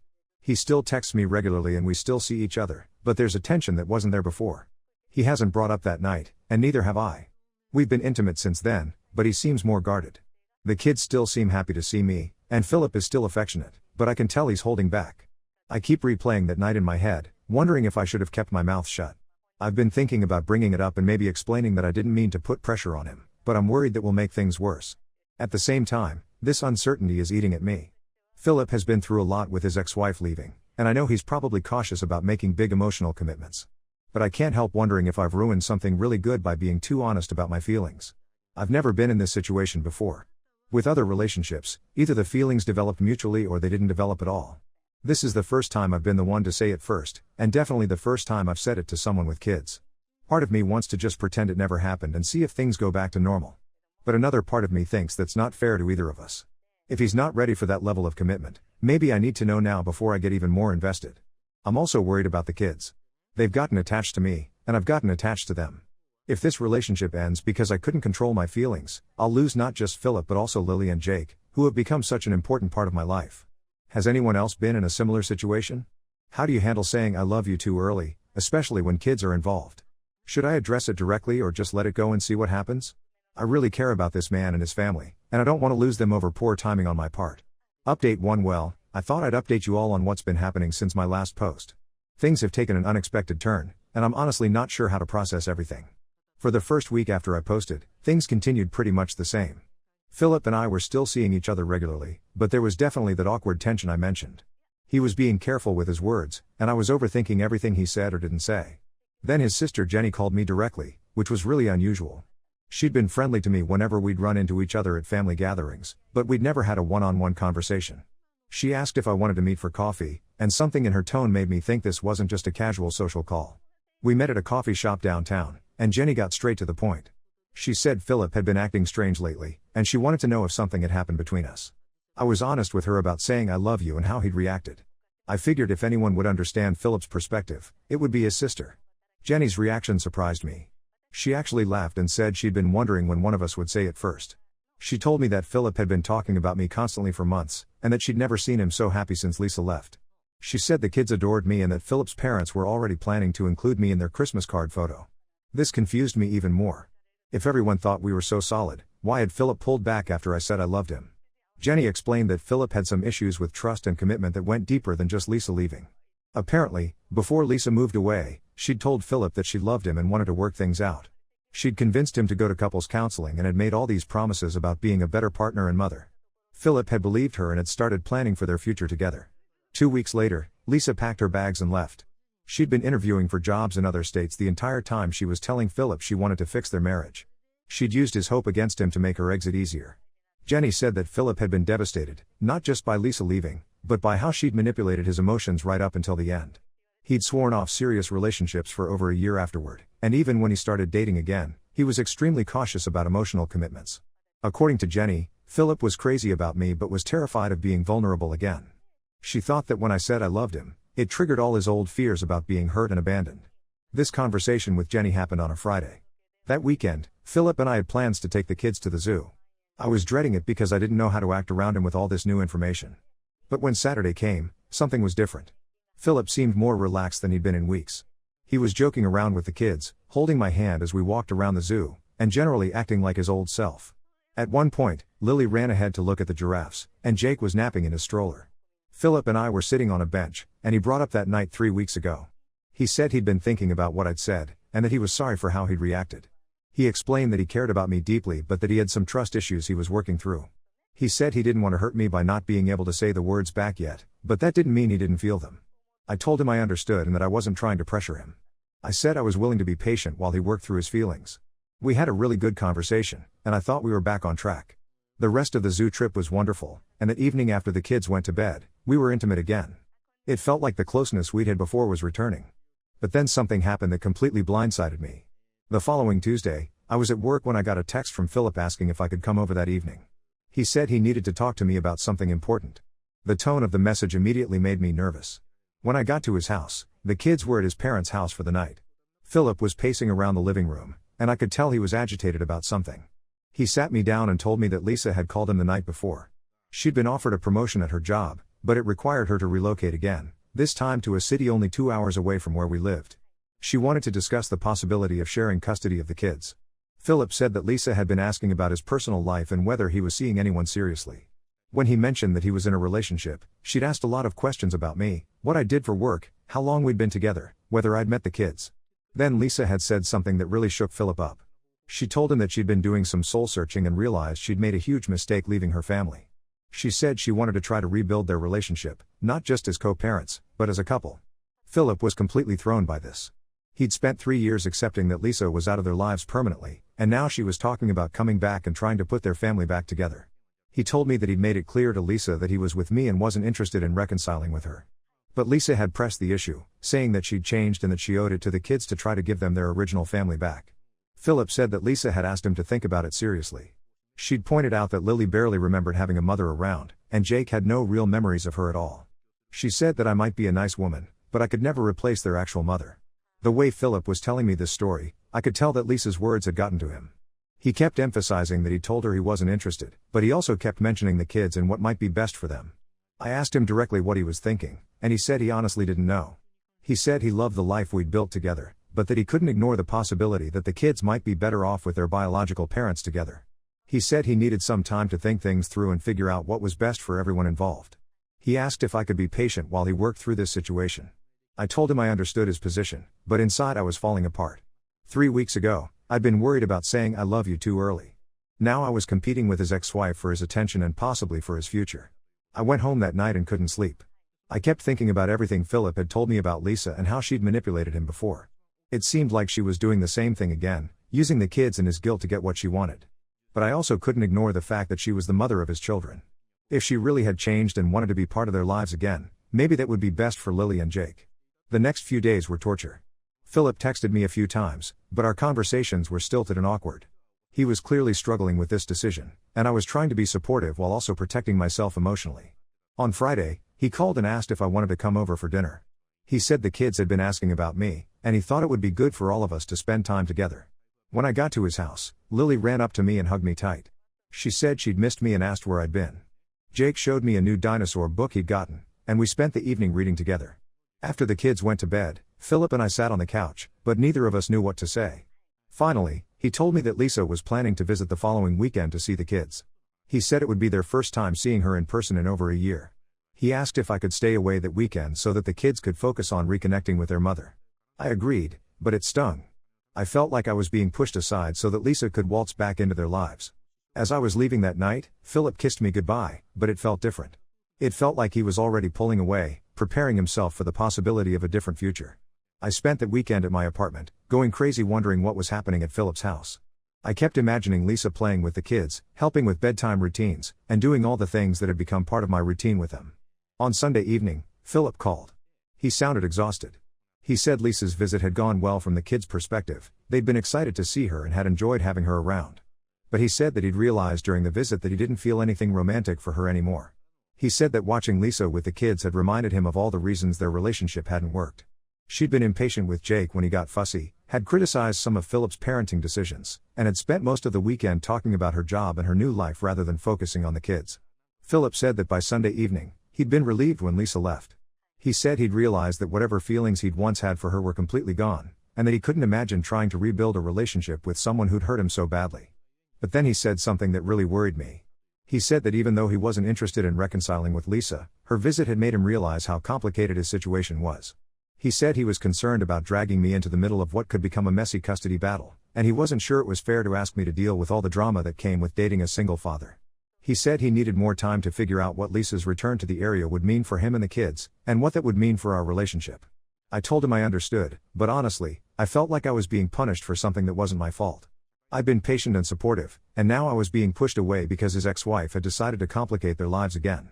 We ended the call with plans to talk again in a few days, but I have no idea what's going to happen. I feel like I'm in limbo, waiting for Philip to decide whether he wants to fight for our relationship or whether he's going to let Lisa's return derail everything we've built together. I'm trying to stay hopeful, but I'm also trying to prepare myself for the possibility that this might be the end of our relationship. The uncertainty is killing me, and I don't know how much longer I can handle being in this position. Update 2. I've been putting off writing this update because honestly, I'm still processing everything that's happened. The situation with Philip and Lisa has gotten much more complicated than I ever imagined it could. After my last update, Philip and I continued in that weird limbo state for about 2 weeks. We'd text occasionally, but we weren't seeing each other regularly. He said he needed space to figure things out with Lisa and the custody situation, and I was trying to respect that while also protecting my own sanity. Then Lisa made her move to the city official. She found an apartment about 20 minutes from Philip's house and started pushing for a formal custody arrangement. She wanted the kids every other weekend and one night during the week for dinner. Philip was conflicted about this. On one hand, he thought the kids deserved to have their mother in their lives if she was genuinely committed to being there. On the other hand, he was worried about the impact on their routine and stability. He decided to start slowly. Lisa would take the kids for Saturday afternoon visits, and if those went well, they'd gradually increase the time. During this period, Philip and I barely saw each other. He said he wanted to see how the kids adjusted to having Lisa around before bringing me back into the picture. I understood his reasoning, but it hurt to be essentially removed from their lives after becoming such a big part of their routine. 3 weeks into Lisa's new arrangement, Philip called me late one evening. He sounded upset, and I could tell something had happened. He told me that Lisa had picked up the kids that afternoon for what was supposed to be a trip to the park and ice cream. She was supposed to have them back by 6 o'clock for dinner. When 7 o'clock came and went with no word from her, Philip started calling and texting. Lisa finally responded around 8:30, saying that she'd decided to take the kids to dinner and a movie, and that she'd have them back by 10. Philip was furious. He'd specifically told her that the kids needed to be home by 6 because they had school the next day, and Jake got cranky when his bedtime routine was disrupted. When Lisa finally brought the kids home, they were overtired and overstimulated. Jake was crying, and Lily was acting out. It took Philip over an hour to get them calmed down and ready for bed. He confronted Lisa about ignoring the time limits they'd agreed on, and she got defensive. She said that as their mother, she should have some flexibility in how she spent time with her own children. She accused Philip of being controlling and trying to prevent her from building a relationship with the kids. The argument escalated, and Lisa ended up leaving angry. She texted Philip later that night saying that she thought they needed to involve lawyers to establish a more formal custody arrangement because she wasn't going to be micromanaged by him. Philip was stressed and exhausted by this confrontation. He said that dealing with Lisa was bringing back all the old feelings of frustration and helplessness he'd felt when they were married. He'd forgotten how she could twist situations to make herself the victim when she was the one who'd caused the problem. He asked if I wanted to come over the next evening after the kids went to bed. He said he missed me and needed to talk to someone who understood the situation. When I got to his house, Philip looked terrible. He was clearly not sleeping well, and the stress of the Lisa situation was taking a toll on him. He apologized for pushing me away and said that he'd realized over the past few weeks how much he'd missed having me in his life. He said that watching Lisa interact with the kids had reminded him of why their relationship had failed in the first place. She was selfish and impulsive, and she put her own needs ahead of the kids' well-being. He said that in contrast, he'd been thinking about how naturally I'd fit into their family and how much the kids had thrived when I was around regularly. We talked for hours that night, and I felt like we were finally getting back to a good place. Philip said he wanted to start seeing each other regularly again, but he was worried about how Lisa would react if she found out he was in a serious relationship. I told him that I understood his concerns, but that I wasn't willing to be a secret. If we were going to be together, I needed to know that he was committed to making our relationship work, regardless of what Lisa thought about it. Philip agreed, and we decided to take things slowly but to be open about our relationship. He said he'd tell Lisa that he was seeing someone seriously, and that she needed to respect that. For the next few weeks, things seemed to be improving. Philip and I were spending time together again, and the kids were happy to have me back in their routine. Lisa had backed off on the custody demands after Philip threatened to get his own lawyer involved. But then Lisa did something that changed everything. She started showing up at Lily's school during pickup time. She'd wait in the parking lot and try to talk to Lily when she came out with the other kids. She'd give Lily little gifts and tell her that she missed her and wanted to spend more time with her. The school called Philip when they noticed what was happening. They said that Lily seemed confused and upset after these encounters, and they were concerned about Lisa's behavior. Philip confronted Lisa about this, and she denied doing anything wrong. She said she had every right to see her daughter, and that Philip was being unreasonable by trying to limit her access. But then Lily started having nightmares and asking questions about why her mommy had left in the first place. She'd been too young to really understand when Lisa moved away, but now she was old enough to be confused and hurt by the situation. Philip decided that he needed to set firmer boundaries with Lisa. He told her that all contact with the kids needed to go through him, and that she couldn't show up at their school or other activities without his permission. Lisa's response was to threaten to take him to court for full custody. She said that she'd been documenting everything and that she could prove that Philip was being an unfit father by keeping the kids away from their mother. This threat terrified Philip. Even though he knew Lisa didn't have a strong case, the idea of a custody battle was overwhelming. He'd heard horror stories about fathers losing custody to mothers who'd been absent for years, and he couldn't risk losing his kids. He started pulling back from our relationship again. He said that he couldn't afford to give Lisa any ammunition to use against him in court, and that meant keeping his personal life as quiet as possible. I was frustrated and hurt by this. I understood his concerns about the kids, but I felt like he was letting Lisa control our relationship even though she'd already proven herself to be unreliable and manipulative. We had a big fight about this. I told Philip that he was letting Lisa win by allowing her threats to derail our relationship. I said that if he truly cared about me, he'd find a way to make things work instead of just giving up when things got difficult. Philip said that I didn't understand the pressure he was under as a single father. He said that the kids had to come first, and that meant making sacrifices in other areas of his life. I told him that I'd never asked him to choose between me and his kids, but that I also couldn't be in a relationship where I was constantly being pushed aside whenever Lisa decided to create drama. We ended up taking a break from seeing each other. Philip said he needed to focus on dealing with the Lisa situation, and I said I needed to figure out whether I could handle being with someone whose ex-wife had so much power over our relationship. That was 3 weeks ago. Since then, Philip and I have barely spoken. I've heard through Jenny that Lisa has backed off on the custody threats, but that she's still trying to insert herself into the kids' lives in inappropriate ways. I miss Philip and the kids terribly, but I'm also angry about how this whole situation has been handled. I feel like I've been jerked around for months, and I'm tired of being treated like a secondary priority.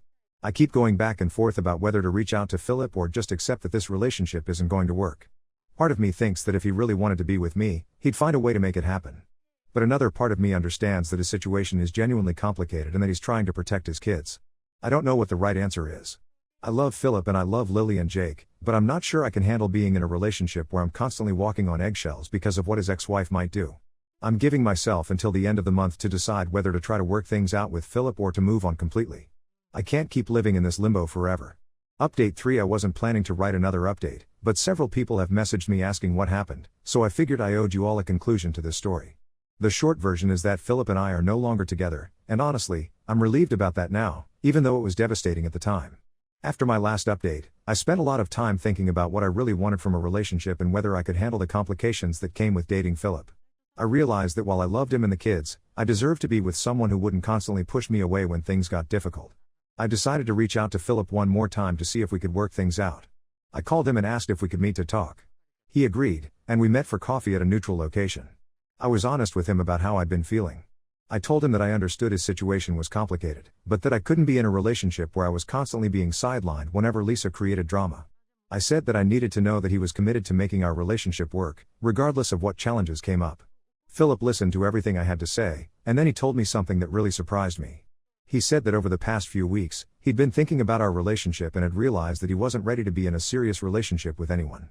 He said that dealing with Lisa's return had made him realize that he still had a lot of unresolved issues from their marriage and divorce. He said that he'd been using our relationship as a way to avoid dealing with those issues, but that wasn't fair to me or to himself. He also said that he'd been thinking about what was best for the kids, and he'd realized that bringing someone new into their lives permanently needed to be a decision he made when he was emotionally ready, not just because he was lonely or wanted companionship. I appreciated his honesty, but I was also hurt that it had taken him this long to figure that out. I told him that I wished he'd been able to recognize these things earlier, before we'd both gotten so invested in the relationship. We talked for about an hour, and by the end of the conversation, we'd both agreed that it was best to end things. Philip said he cared about me deeply and that he hoped we could remain friends, but that he needed to focus on himself and his kids for the foreseeable future. I told him that I needed some time and space before I could consider a friendship, and he understood.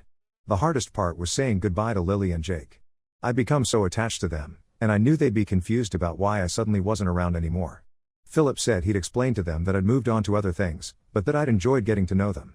For the first few weeks after our breakup, I was really sad and angry. I felt like I'd wasted 8 months of my life on someone who wasn't emotionally available. I also felt guilty about Lily and Jake, who'd gotten attached to me and were now dealing with another adult leaving their lives. But as time passed, I started to see the situation more clearly. Philip was right that he wasn't ready for a serious relationship. The way he'd handled the Lisa situation showed that he still had a lot of work to do on himself before he could be a good partner to anyone. I also realized that I'd been so focused on trying to make the relationship work that I'd ignored some red flags. Philip had a pattern of pulling away when things got difficult, and that wasn't something that was going to change just because we loved each other. About a month after our breakup, Jenny reached out to me. She said that Philip had told her what happened, and that she was sorry things hadn't worked out. She also told me that Lisa had continued to cause problems and that Philip was now dealing with a formal custody evaluation. Apparently, Lisa had followed through on her threats to take Philip to court, claiming that he was an unfit father. The case was still ongoing, But Jenny said that Philip's lawyer was confident that Lisa wouldn't get more than supervised visitation, given her history of abandoning the kids. Jenny also told me that Philip had started seeing a counselor to work through his issues from his marriage and divorce. She said that he'd realized that he'd never properly dealt with the trauma of Lisa leaving, and that it was affecting his ability to have healthy relationships. I was glad to hear that Philip was getting help, but I also felt validated in my decision to end things. It confirmed that he really wasn't ready to be in a serious relationship, and that I'd been right to prioritize my own emotional well-being. A few weeks ago, I ran into Philip at the grocery store. It was awkward at first, but we ended up talking for a few minutes. He looked better than he had in months, less stressed and more like his old self. He asked how I was doing, and I told him that I was good. I'd been focusing on my work and my friendships, and had started dating someone new, a fellow nurse named David who didn't have kids but was great with the pediatric patients at the hospital. Philip seemed genuinely happy for me, and he told me that he was doing better too. He said that the custody situation with Lisa was almost resolved, and that he'd been making progress in counseling. He also said that he'd been thinking about our relationship and that he realized he'd handled things poorly. He apologized for the way he'd treated me and said that he hoped I'd find someone who could give me the kind of relationship I deserved. I appreciated his apology, and I told him that I hoped he'd be able to work through his issues and find happiness, whether that was with someone new or just as a single father. We parted on good terms, and I felt like I finally had closure on that chapter of my life. Looking back, I don't regret my relationship with Philip. I learned a lot about myself and what I want in a partner. I also learned that sometimes loving someone isn't enough if they're not in a place where they can love you back fully. I'm happy with David, who's emotionally available and doesn't have complicated ex-wife drama. We're taking things slowly, but I can already tell that this relationship has the potential to be healthier and more stable than what I had with Philip. As for saying I love you too early, I've realized that there's no such thing as too early if you're with the right person. The problem wasn't my timing, it was that Philip wasn't ready to hear those words from anyone, regardless of when they were said. I hope Philip is able to work through his issues and find happiness, and I hope Lily and Jake are okay. But I'm also grateful that I had the strength to walk away from a situation that wasn't working for me, even though it was painful at the time. Sometimes the best thing you can do for yourself is to stop trying to fix someone else's problems and focus on your own happiness instead.